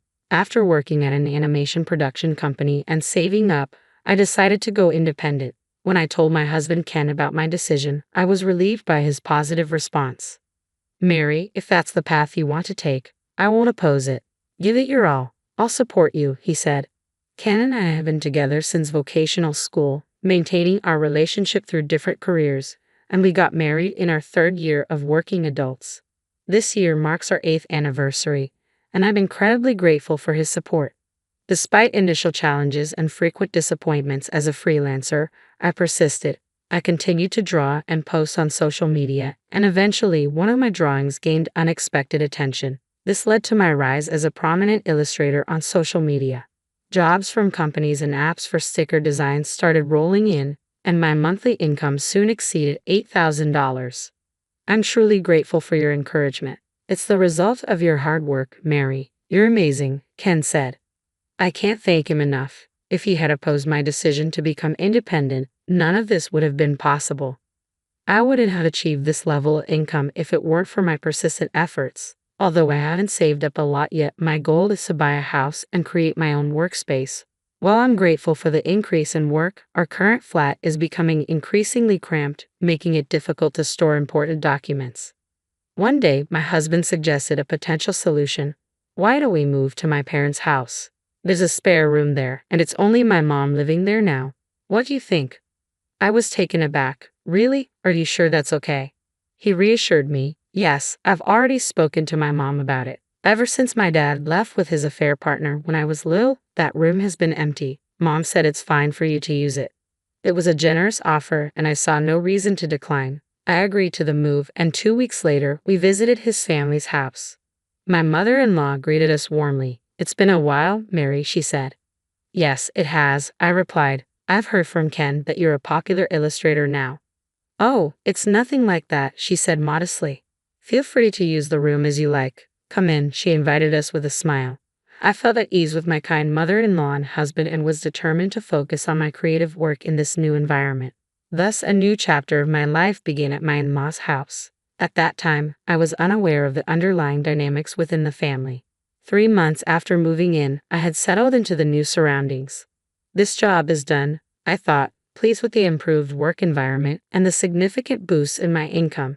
Everything seemed to be going smoothly. However, 2 months later, life took an unexpected turn. My husband was suddenly laid off from his company. What should I do now? He sighed as soon as he got home. I was concerned. What happened? Was there trouble at work? Are you okay? Was there an issue with a client? He had been working in sales at a major trading company, handling industrial products since graduating from vocational school. I had initially thought it was a minor issue with his sales performance, but his response was completely unexpected. I've been fired, he said. What? I was taken aback. I mean, you've been laid off? Yes, he explained. But why? You've been working so hard. How could this happen? I asked, struggling to grasp the situation. They said our department was underperforming and that maintaining us was a burden. They gave me a choice between a drastic pay cut or a decent severance package. It's effectively downsizing, he said. I was at a loss for words. I felt helpless, unable to comfort him as he faced this unexpected turn of events. The company he had dedicated years to had discarded him so easily. The next day, my husband began spending his time idly at home. I hoped he would quickly start looking for a new job, but he didn't seem ready to take that step. It looked like the responsibility of supporting us now fell on me. Determined to make up for the lost income, I threw myself into my work with even more dedication. Sometimes I worked nonstop from morning till night, barely finding time to eat. I wondered if I was pushing myself too hard, but the results were undeniable. At the end of the month, a substantial amount of money was deposited into my account, an amount I had never seen before. I called my husband over to share the news. Hey, you don't need to rush into finding a job right now. We earned $440,000 this month alone. I think we can manage if we don't spend it wastefully, I said.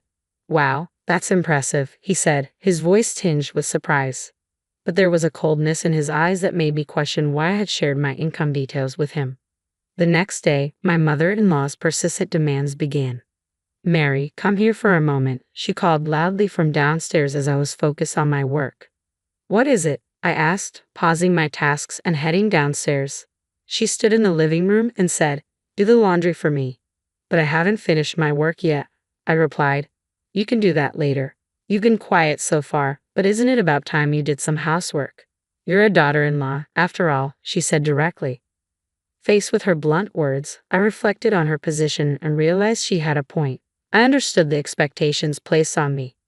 I had been so absorbed in my work that I had neglected all the housework, leaving it entirely to my mother-in-law. I realized I might have been wrong. Understood. I'll do the laundry as soon as I finish this work, I said. True to my word, once I completed my tasks, I did the laundry and also cleaned the living room. I thought a break like this might be necessary sometimes. But since that day, my mother-in-law had become increasingly demanding. You're always drawing, like a child, she said. If you have time for that, you should go shopping. I can't imagine your paintings ever selling. Her criticisms piled on more household chores, and I found myself swamped with daily tasks. I was even woken up before 5 a.m. to prepare breakfast, leading to chronic sleep deprivation. My concentration faltered, and my productivity significantly decreased. Although my income hadn't dropped significantly yet, I worried that I might not be able to continue working if this continued. I decided to discuss the issue with my husband when we were alone. Your mother seems to dislike me lately and is constantly picking on me. I don't mind doing chores, but being assigned tasks from morning to night every day is affecting my ability to focus on work. I need you to talk to her and ask her to stop. What a hassle, he replied. Why don't you tell her yourself? Besides, if you can't manage work, why don't you move somewhere else? You have an income, after all. What? Why would you say that?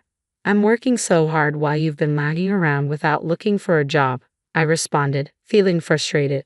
My husband had a point, but it was difficult for me to address these issues directly with my mother-in-law. He shrugged off my concerns and went to bed, leaving us unable to have a proper conversation. And so, half a year passed. I was mentally and physically drained from the relentless mistreatment by my mother-in-law. Despite my exhaustion, my husband showed no signs of looking for a job. My work progress had slowed considerably, and my income had dropped to less than half of its peak. I can't take this anymore, I thought one day. Overwhelmed, I left the house and ended up at a nearby park. Sitting on a bench, I felt a small sense of relief. After about an hour, I returned home, but the thought of working seemed unbearable, so I decided to take a nap in my room. When I opened the door, I was stunned. What's this? I couldn't believe my eyes. All my favorite accessories and cherished clothes were gone. I panicked and was about to call the police when I heard my mother-in-law's voice behind me. Predictably upset, I see, she said with a mocking tone. What do you mean, predictably? I asked, bewildered. Her laughter was sharp and dismissive. Yes, that's right. I cleared out your stuff. It was all unnecessary. I was speechless. Why had she disposed of my belongings without asking? As I tried to process her actions, she continued, how long do you plan to stay here? Just leave already. I cleared everything to make it easier for you to go. You should be grateful. Her words made it clear. All this mistreatment was meant to drive me out of the house. If that's what she wanted, I no longer had any desire to get along with her. I understand. I'll move out, I said. Good, make sure you do it soon, she replied. Yes, but please give me a week to arrange a new place, I requested. Fine, you have a week. Just make sure you're gone after that, she agreed. I quickly found a new place to move to. Initially considering a detached house, I ultimately chose a luxury high-rise apartment to make a statement. I was leaving not only my mother-in-law, but also my husband, who was lazily depending on my income and showing no effort to find a job. Fortunately, I had saved enough money before my income dropped, which I used for this move. I signed the lease with the real estate agent and was ready to leave at any time. When the week was up, I packed up and prepared to leave. On the day I was set to depart, I filed for divorce from my husband. Did you sign this and send it back to the court? I asked. Huh? What's this? He responded, confused. This is a summons from the court. Why are we suddenly talking about divorce? He asked, visibly bewildered. At first, I felt sympathy for you when you were laid off, but your refusal to look for a job and your disregard for how your mother was treating me have left me questioning the point of staying married. Even if that's the case, does getting divorced mean you're leaving this house? Yes, I said firmly. I hadn't mentioned it before, but I'm leaving today. Today? But where will you go? What will you do? I've already found a new place, I replied. Remember, you were the one who suggested I move out. Are you really okay with this? He asked, his tone a mix of confusion and disbelief. I couldn't help but laugh. Am I okay? I'm more concerned about a future with you. I'm done here. Finally convinced, my husband agreed to the divorce. I was relieved to be free of the obligation to support him. Next, it was time to address my mother-in-law. Before leaving, I confronted her about the mistreatment. Why did you make my life so miserable? The harassment started after I mentioned my income. There must have been something inconvenient for you. Amy, thank you for everything so far, she said with a dismissive attitude. Honestly, I'm relieved I won't have to see your face anymore. Why did you start treating me badly? I pressed. Was it just because of my income? It's not a big deal, really, she said. I didn't like that you were earning more than Ken. You were making $40,000 a month at one point, more than your husband. A wife should earn less to save her husband's face. Besides, she added, Ken was paying for the household expenses even when he was struggling after being laid off. He's such a good kid, unlike you. I was stunned. All this negativity because of such a petty reason, and she believed my husband was footing all the bills. I couldn't wait to see how they managed without me. They were bound to face difficulties soon, but I kept that to myself. Well, I understand now, I said coldly. A wife who can't support her husband should leave. Goodbye. With those final words, I left their house. On the way to my new luxury apartment, I stopped by the post office to send the divorce papers back to court, formally severing all ties with my husband and his mother. I had no intention of helping them if they struggled. Once I arrived at my new apartment, I started arranging my belongings. The spacious room and ample workspace were perfect. It was time to focus on my work. After unpacking, I dove straight into it. A month later, I received a call from my ex-husband. What could he possibly want? I ignored it, as I was busy, but the calls kept coming. Annoyed, I reluctantly answered the phone. What do you want? I'm busy right now, I said. Mary, where are you? He asked. I'm at home, working. What do you need? I replied. I'd like to talk to you in person. Can we meet? I don't see why we need to meet. It's such a hassle, I retorted, about to hang up when I heard my former mother-in-law's voice on the line. Mary, it's been a while. I have something to discuss. Can we meet? Her voice, usually so assertive, sounded almost pleading. Reluctantly, I agreed. Fine, but I don't want to go out. Come to my house. I'll send Ken the address. After hanging up, I sent the location to my ex-husband, wondering why they wanted to meet. Once everything was settled, I returned to my work. About 30 minutes later, the doorbell rang. They had arrived. So, this is your place. It's amazing, they remarked. If you just want to chat, leave. If there's something serious, speak quickly, I said, trying to cut to the point. Wait. Open the door. They pleaded. On the monitor, I saw my ex-husband and his mother. I unlocked the door and let them in. A few minutes later, the doorbell rang again. Please wait a moment, I said, opening the door to greet them. They seemed stunned by the appearance of my home. Incredible. It's like a hotel. they exclaimed. "Mary, you live in such a gorgeous place." Their reaction was almost like that of tourists, despite supposedly having a serious matter to discuss. "So, what do you want?" I asked, trying to sound as blunt as possible. "If there's no real issue, please leave. You're interrupting my work." Suddenly, they spoke in a panic. "Mary, we need your help. We can't afford our living expenses. Even our electricity, gas, and water have been cut off. Could you help us even a little?" "Why should I asked. I had no intention of helping them, especially after all they'd put me through. "Don't joke with me. Why should I help you?" I said, incredulous. "You live in such a grand place, you can afford to help a little," they argued. "We were once family, and I admit I made mistakes. Can't you help us just a bit?" Their audacity was beyond belief. "I worked incredibly hard to get here," I replied, my frustration rising. "Even before our divorce, I was supporting your lifestyle despite the harassment from my mother-in-law that cost me jobs. You wouldn't understand the effort I put in. You just exploited me and relied on my income." Their silence was all the response I needed. "This conversation is over. If you come back, I'll call the police. Goodbye. I never want to see you again." "Wait, Mary, so what should we do now?" they asked, almost impressively persistent despite everything. "That's not my problem. You could start working part-time or find other means of support. Figure it out yourselves. I've made it clear I'm not inclined to help those who've been ignoring me," I said, my voice rising with pent-up frustration. I yelled at his mother, and their shocked expressions told me they were finally grasping their situation. They hurriedly left, and I felt a sense of satisfaction watching them go. Their desperation, so different from their previous arrogance, was unforgettable. Helping them was out of the question. I returned to my work, determined to move on. A month later, I finished work early one day and planned to enjoy some free time. I remembered I hadn't opened the living room curtains, so I pulled them back and glanced outside. To my surprise, I saw my former mother-in-law and ex-husband walking around my apartment building. "They're still persistent," I thought, noting that they didn't come to my door. They were probably mindful of my warning. Curious, I decided to take a closer look. I watched them from the window and then made a call. "Hello? What are you doing?" "What do you mean, what are we doing?" my ex-husband replied, sounding defensive. "We're just walking around. I can see you from here." "Don't make me call the police," I said. "No, we're here, but we're not doing anything wrong," he insisted. "So what do you want? You came to ask for my help, didn't you?" "Well, yes, but I've started working as a contract worker, and I hadn't received my salary yet."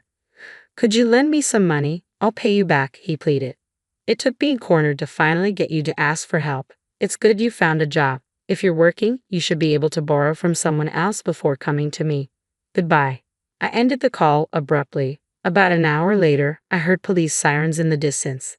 Excitedly, I approached the window and saw my ex-husband and his mother being escorted into a police car. I hadn't called the police myself. Someone else must have reported their suspicious behavior. After this incident, they seemed to have completely given up on relying on me. I didn't see them again, and I made sure to delete my ex-husband's contact information and change my phone number. From now on, I was living my life for myself.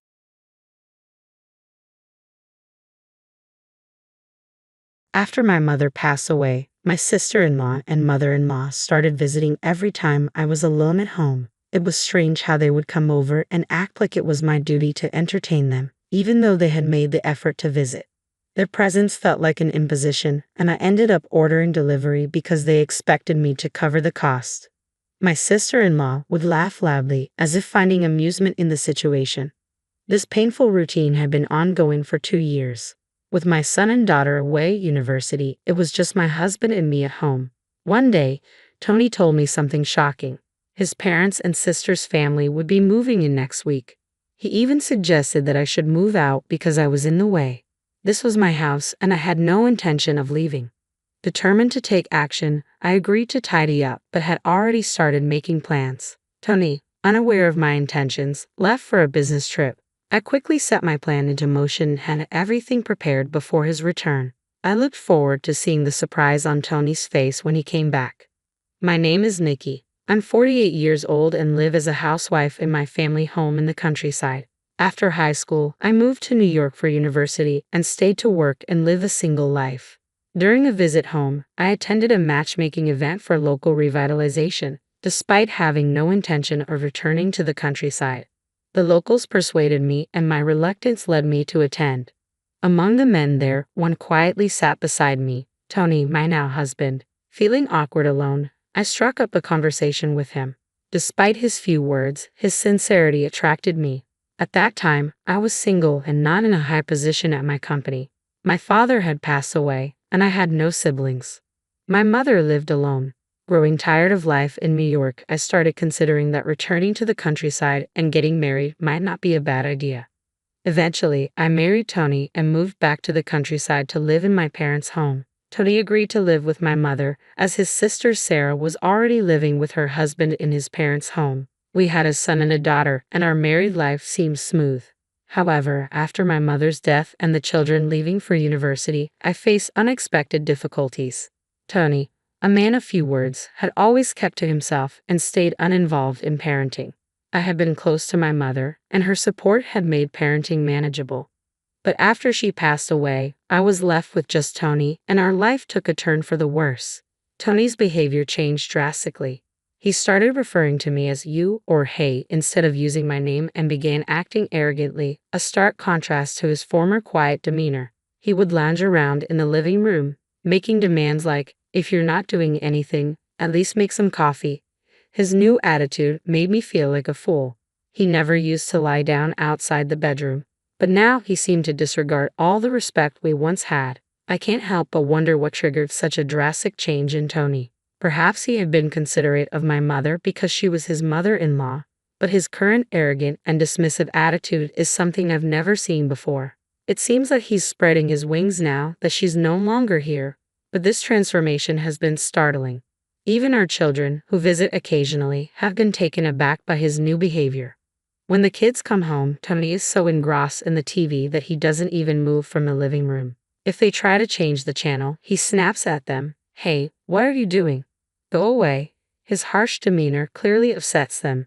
Given that our home was usually just me and my mother, it's uncomfortable for them to see their father acting so rudely. As a result, they stopped coming home as frequently, except for the Christmas holidays. Finally, I reached my limit and gently asked him, hey, what's going on with you lately? You used to be so calm. Tony's response was sharp and defensive. What do you mean? What's gotten into me? You seem to always be on edge since around the time Mom passed away. I was considerate because she was your mother, but now that she's gone, I'm the head of this house. It's normal to get angry if something displeases me, he grumbled, his face more intimidating than I'd ever seen. I involuntarily took a step back. It's clear that the stress of accommodating my mother was a factor, but I never expected Tony to change so dramatically. Since then, I've had to be extremely cautious around him. My life has been challenging since my mother's death. I work part-time until 3 p.m. and then handle household chores when I get home. Where we used to enjoy our time together, now it feels incredibly gloomy. When I walk in, my mother-in-law and sister-in-law are always waiting at the entrance. Oh, Nikki, you're quite late, they'd say. We've been waiting outside in the cold for 30 minutes. I heard you finish work at 3 o'clock, so we came over at that time. Why are you so late? They knew my part-time job ends at 3 o'clock, and that I come home around this time every day. My husband's parents and his sister's family all live together. Sarah, my sister-in-law, changed her last name to Timpson when she married, but she and her husband live with her parents. Sarah, who has no children and has never worked, was close to my mother-in-law when my mother was alive. I once thought they were kind, but their attitude shifted drastically after my mother passed away. I'm sorry I'm late. I was out shopping, I said. I didn't dare show any irritation, fearing more criticism. In this situation, I always have to invite them into my home as soon as I arrive, then organize my shopping and change clothes.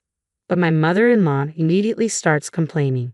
Your husband's mother and sister went out of their way to come here, and you're not doing anything for us. That's just crazy. I guess we have no choice but to order delivery. You'll pay for it, right? Sarah laughed loudly, finding something amusing in the situation. As always, I ended up paying. This ongoing discomfort has lasted for 2 years. I've even talked to my husband about it, but he never helps. Mom and Sarah are just trying to be nice because they think you're still upset about losing your mom. It's not good to complain, he said.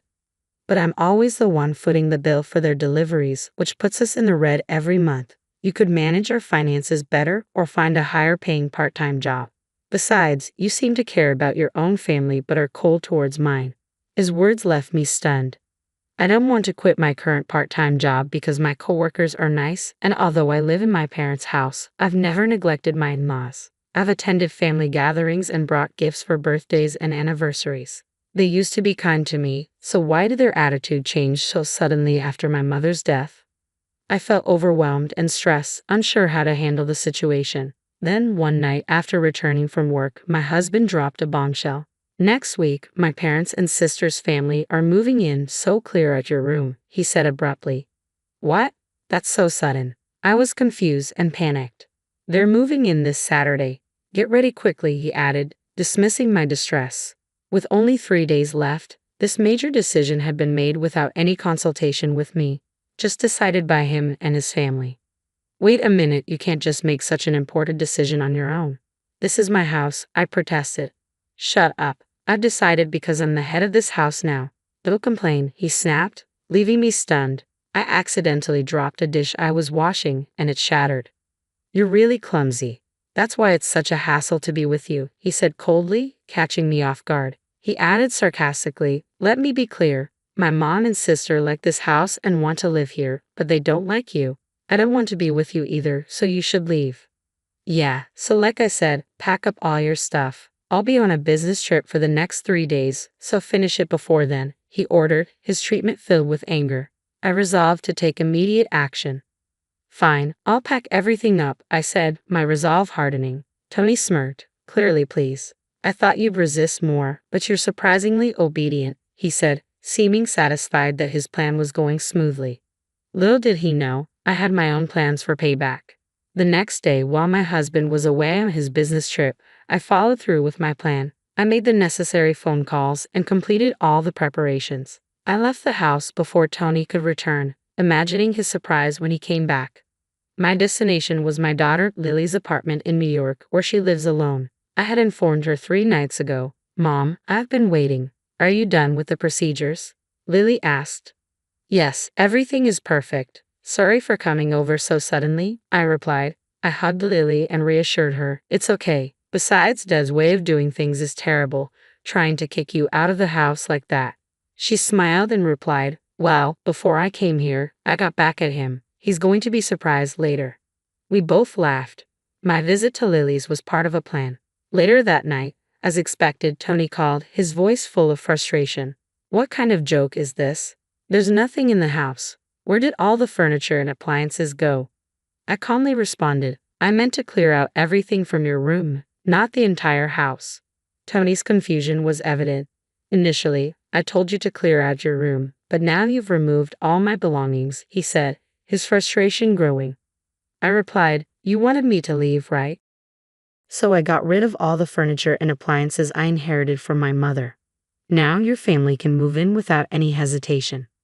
I explained that I had arranged for a recycling company to take away the furniture and appliances and had movers transport our children's belongings and my own to Lily's apartment. Though it was a hassle for Lily, she was eager to help me get back at him. After a moment of stunned silence, Tony spoke again, his tone now confused. "Actually, the story about my parents and sister's family moving in was a lie. Both my mother and sister are on the verge of divorce. They were planning to take refuge at your place." "Oh, really?" I said, my tone indifferent. "You didn't think I'd know about their situation?" Tony sounded a bit upset. "You already knew." "Of course," I said calmly. "Over the past few days, I have been in touch with my father-in-law and my brother-in-law, Robert, so I was fully aware of the turmoil in Tony's family." Robert, originally from New York, had attended a matchmaking event in my hometown. I had also participated in the matchmaking event where Robert, who had shown interest in Sarah, was smitten by her. Under strong persuasion from Sarah's mother, Robert ended up marrying her. Unfortunately, after their marriage, Sarah and her mother became increasingly selfish. Sarah was pampered by my mother-in-law, causing Robert a lot of trouble, especially since they began coming to my house every day. Sarah stopped preparing dinner, relying on us for meals. This situation continued for 2 years until my father-in-law, fed up with the situation, ordered my mother-in-law and Sarah to leave their house. When Robert informed me of this, I felt a sense of relief. However, when Tony learned that his mother and Sarah were about to be evicted, he decided to invite them to our home. While Tony claimed he was on a business trip, he was actually pleading with his father to forgive his mother and sister. Since his father refused, Tony reluctantly helped them pack their belongings. They planned to move to our house with only the bare minimum of their possessions, which meant we would have to manage without furniture or appliances. When I shared this with Tony, I heard a voice on the other end of the phone saying, "Well, that's a cunning wife." It turned out my mother-in-law had been eavesdropping on our conversation. "Nikki, what should we do? How are we supposed to live in a house with nothing?" she asked, sounding distressed. "And it's terrible of you to contact my husband without permission," Sarah added, clearly upset.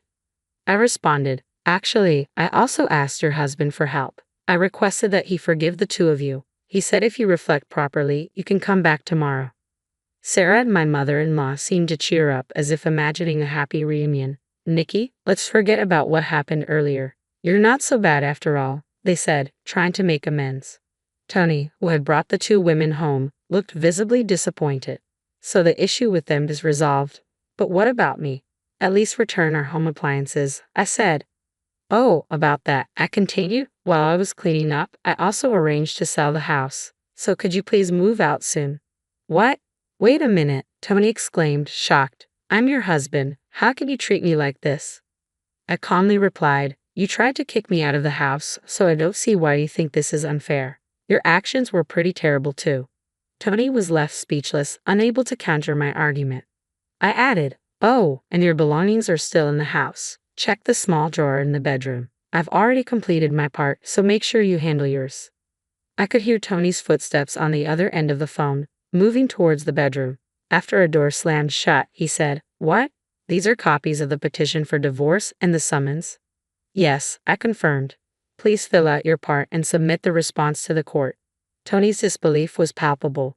"This is a joke. Why do I have to get divorced? You said you wanted me to leave. Isn't that the same as breaking up?"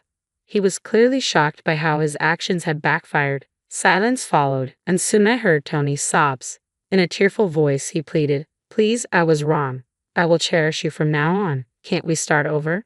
Please believe me." Despite his desperate pleas, I couldn't overlook his actions, prioritizing his family over me and trying to force me out of the house. I was willing to accept his mother and Sarah, but he should have at least discussed it with me. How could I trust a husband who so easily chose his mother and sister over his wife? His apology did nothing to change my mind.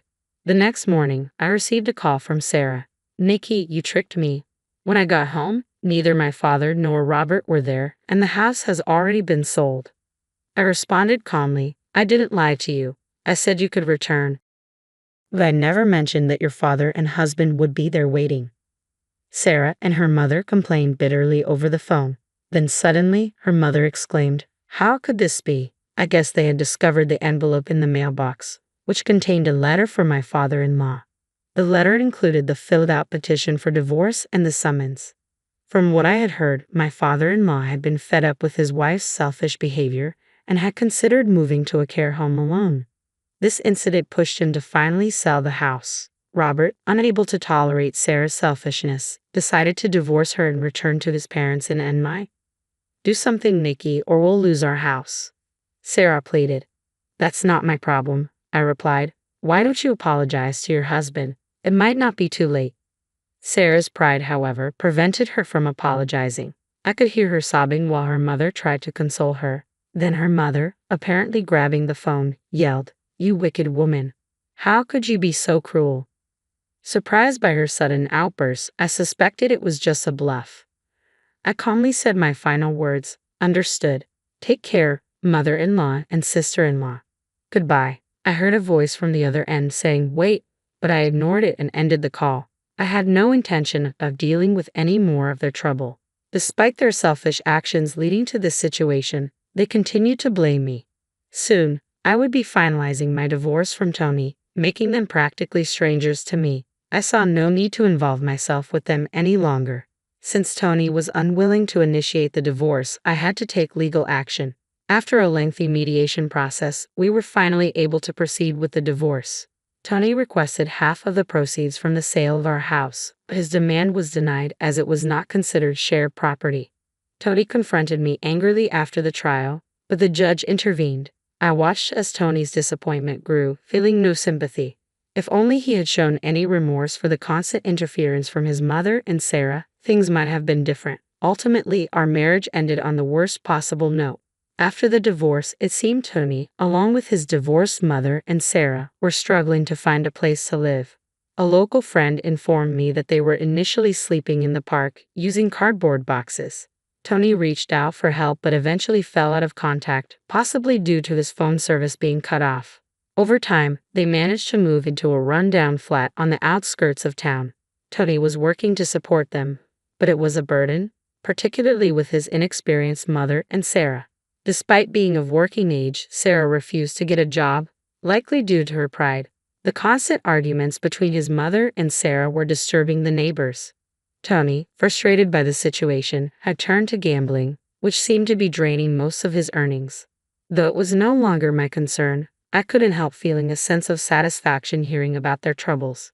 As for me, I'm starting a new chapter in New York. Just before the divorce, I had consulted with Robert, who had already divorced Sarah and returned to NY, about my future. Through his connections, I secured a position at a food-related company run by Robert's brother. Initially, I stayed with my daughter, but with Robert's help, I found a new apartment and now live independently in a small flat. I'm deeply grateful for all the support from Robert. We share similar painful experiences and have found common ground, which has brought us closer. Perhaps our meeting at that matchmaking event was fate. Although I now live far from my hometown, I always keep it in my heart. I had been secretly concerned that marriages would become less common and that the local population would decline. However, it seems that young people are increasingly using dating apps, making matchmaking events less necessary. Reports suggest that remote work and lower-cost housing are drawing more young people back to rural areas, including my hometown. I'm pleased to see my hometown thriving. I also think about returning someday for a peaceful retirement, possibly with Robert, whom I've recently started dating with the possibility of remarriage in mind.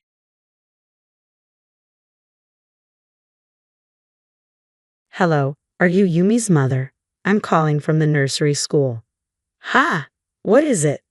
I was puzzled by the sudden call from the nursery school. At first, I thought it might be some kind of prank, but then the teacher on the other end of the line spoke in a somewhat stern tone. Could you please come to pick up Yumi? The time we can keep her has already passed. I couldn't comprehend what I was hearing. I am sorry, but my daughter passed away a month ago. My name is Hazel. I'm 28 years old, and I work as a company employee. Currently, I'm dating a man named Nathan. We met at a mixer, and since we were the same age and had similar interests, we hit it off.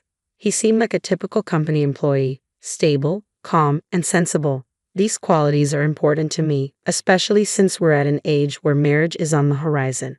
It's no longer just about appearances. Nathan is a kind person who exceeds my expectations and makes me feel at ease.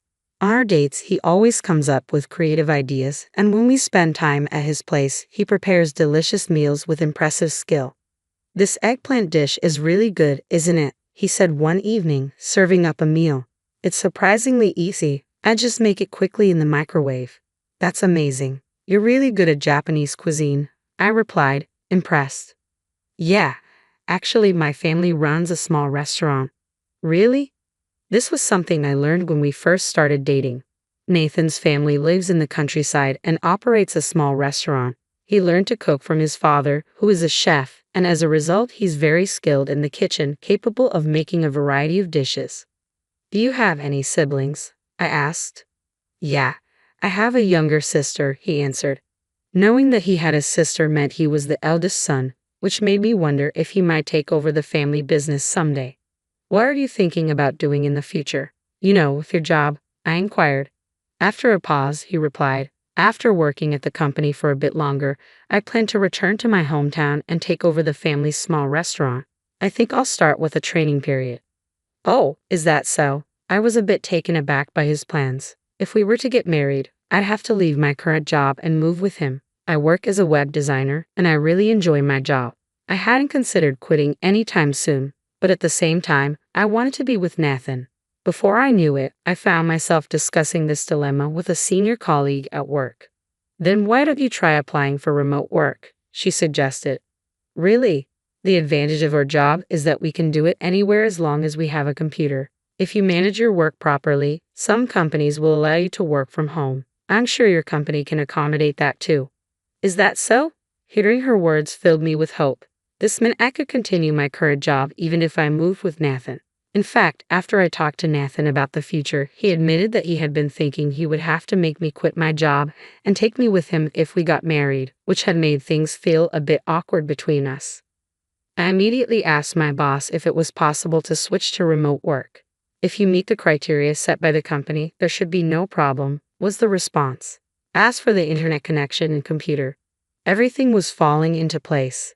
This meant that if I wanted to, I could move to Nathan's hometown right away. After confirming with my boss, I shared the news with Nathan on our next date. Really? So you mean you can continue your current job while living in my hometown? He asked, a mixture of surprise and relief on his face. Yes, that's possible, I replied with a smile. That's great. He looked genuinely relieved, and seeing his expression made me feel the same way. It didn't take long after that for us to decide to get married.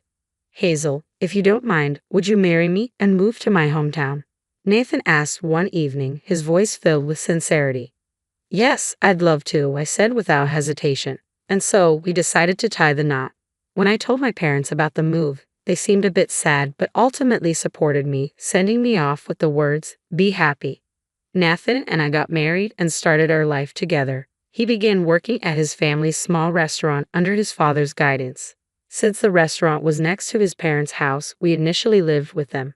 At the suggestion of my in-laws, who wanted Nathan to focus on learning the business without worrying about household chores, they proposed that we stay with them to lighten our load.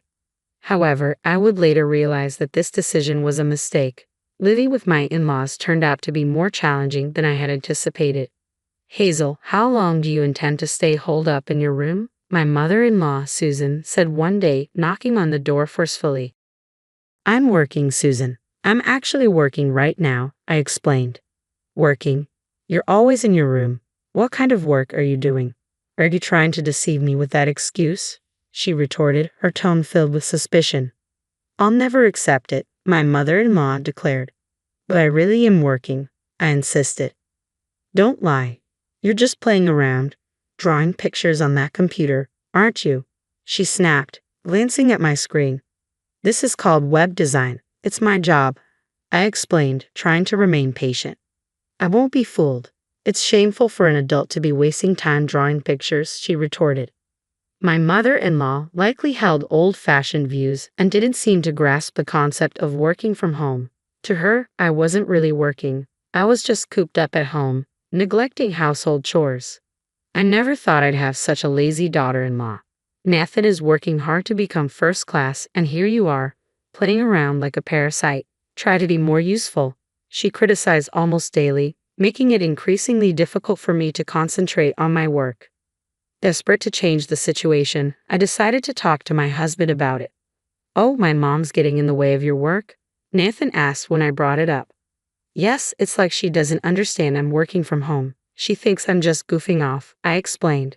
I see. My mom has old-fashioned ideas, so it might be inevitable. I'll talk to her, he assured me. Nathan's support gave me some relief, but my mother-in-law was more stubborn than I had anticipated. How did you convince Nathan? Why do I have to be scolded? She fumed. It's clear you're just playing around. That's not it. I've been trying to explain. I protested, but our clashes only grew more frequent. Each time she made unreasonable remarks, I turned to Nathan for help. But over time, he seemed less willing to mediate. This is a problem between the two of you. Solve it yourselves, he said one day. Just as I was beginning to feel I couldn't take it anymore, something unexpected happened. Feeling unwell, I went to the hospital, only to be shocked by the news. I was pregnant. My mother-in-law had often pressured me to provide a successor, but I never imagined getting pregnant at such a tumultuous time. I immediately informed my husband and in-laws about the pregnancy. The news took everyone by surprise, but my mother-in-law was especially stunned. Well done, she said, clearly delighted. Both my husband and father-in-law were happy too, but my mother-in-law's joy was the most apparent. Since then, she had become much kinder to me. Hazel, how are you feeling? I'll handle the household chores so you don't overdo it, she offered. Her sudden change in attitude was a relief. The scolding and bullying that had once been a daily occurrence stopped, and instead, she became supportive and caring about my health. It was comforting to have the previously confrontational mother-in-law offer me support during this challenging time. Despite the initial strain on my relationship with my husband, things began to improve, and our bond grew stronger. I settled into a stable condition as I prepared for childbirth. However, a new issue emerged during this time. Sometime after the news of my pregnancy, my mother-in-law asked, "By the way, can you tell the baby's gender yet?" "Yes, it's a girl," I replied honestly. Her face fell with disappointment. "A girl? It should have been a boy. Our restaurant has always been passed down to males. Women inheriting such businesses is unheard of." I tried to reason with her. That's unacceptable. Nowadays, women can inherit businesses too. Her response was harsh. "Don't try to justify yourself with your strange values. You're clearly not suited for this." Although my father-in-law and husband were slightly disappointed that the baby wasn't a boy, they weren't as upset as my mother-in-law. However, her disapproval quickly turned into hostility. "Having no heir means you're worthless. How long are you going to stay in bed? Get up and do some housework," she demanded. "I'm sorry, but I've been really sick with morning sickness," I explained. "Don't be so spoiled. Pregnancy is not an illness. Get moving," she shouted as she came to wake me. Facing both poor health and harsh treatment, I decided to go against my in-laws' wishes and return to my parents' house for the birth. Spending time at my parents' home felt like a long-awaited relief. While I found great relief both mentally and physically during my time at my parents' home, it was clear that my stay with my in-laws had been a significant source of stress. After some time at my parents' place, my daughter was finally born. My husband and I had chosen the name Yi for her, and she was absolutely adorable. I made a firm promise to protect her with all my heart. Perhaps because the hospital where I gave birth was in my hometown, none of my in-laws visited. Not even once. I had hoped my husband would come, but he couldn't make it due to the restaurant's demands. After resting and regaining my health, I decided to return to my in-laws' home, but I quickly regretted it.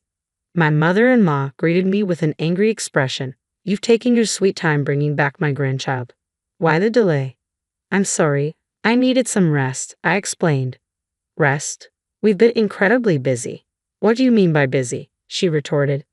"The restaurant was featured in magazines and on TV, and we've been fully booked every day. I even had to help out there," I said. "I see. That's why I need you to come to the restaurant immediately," my mother-in-law demanded. Feeling overwhelmed, I saw no other option. My husband also urged me to help, explaining that the restaurant was in trouble. Reluctantly, I put my daughter in daycare and began assisting at my in-laws' restaurant. The real challenge started then. I had to work at the restaurant every day, manage all the household chores, and care for my child.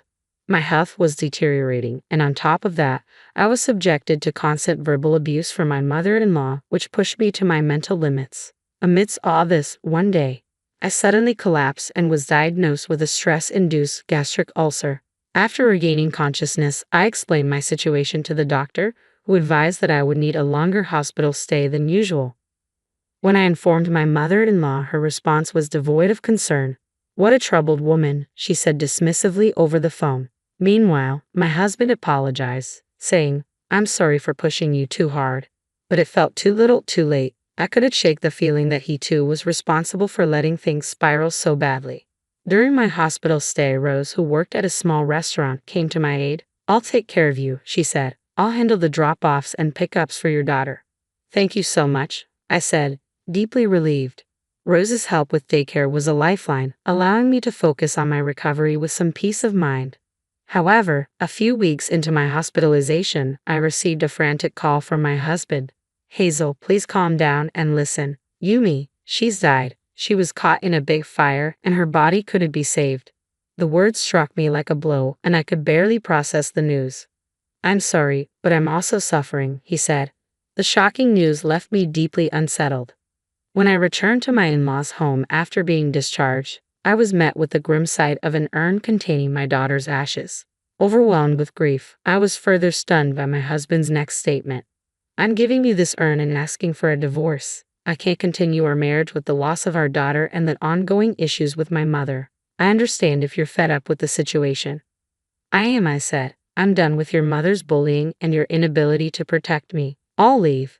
Determined to move on, I decided to leave my in-laws' home and pursue a divorce. When I returned to my parents' house, their warm welcome provided a much-needed source of comfort in the depths of my sorrow.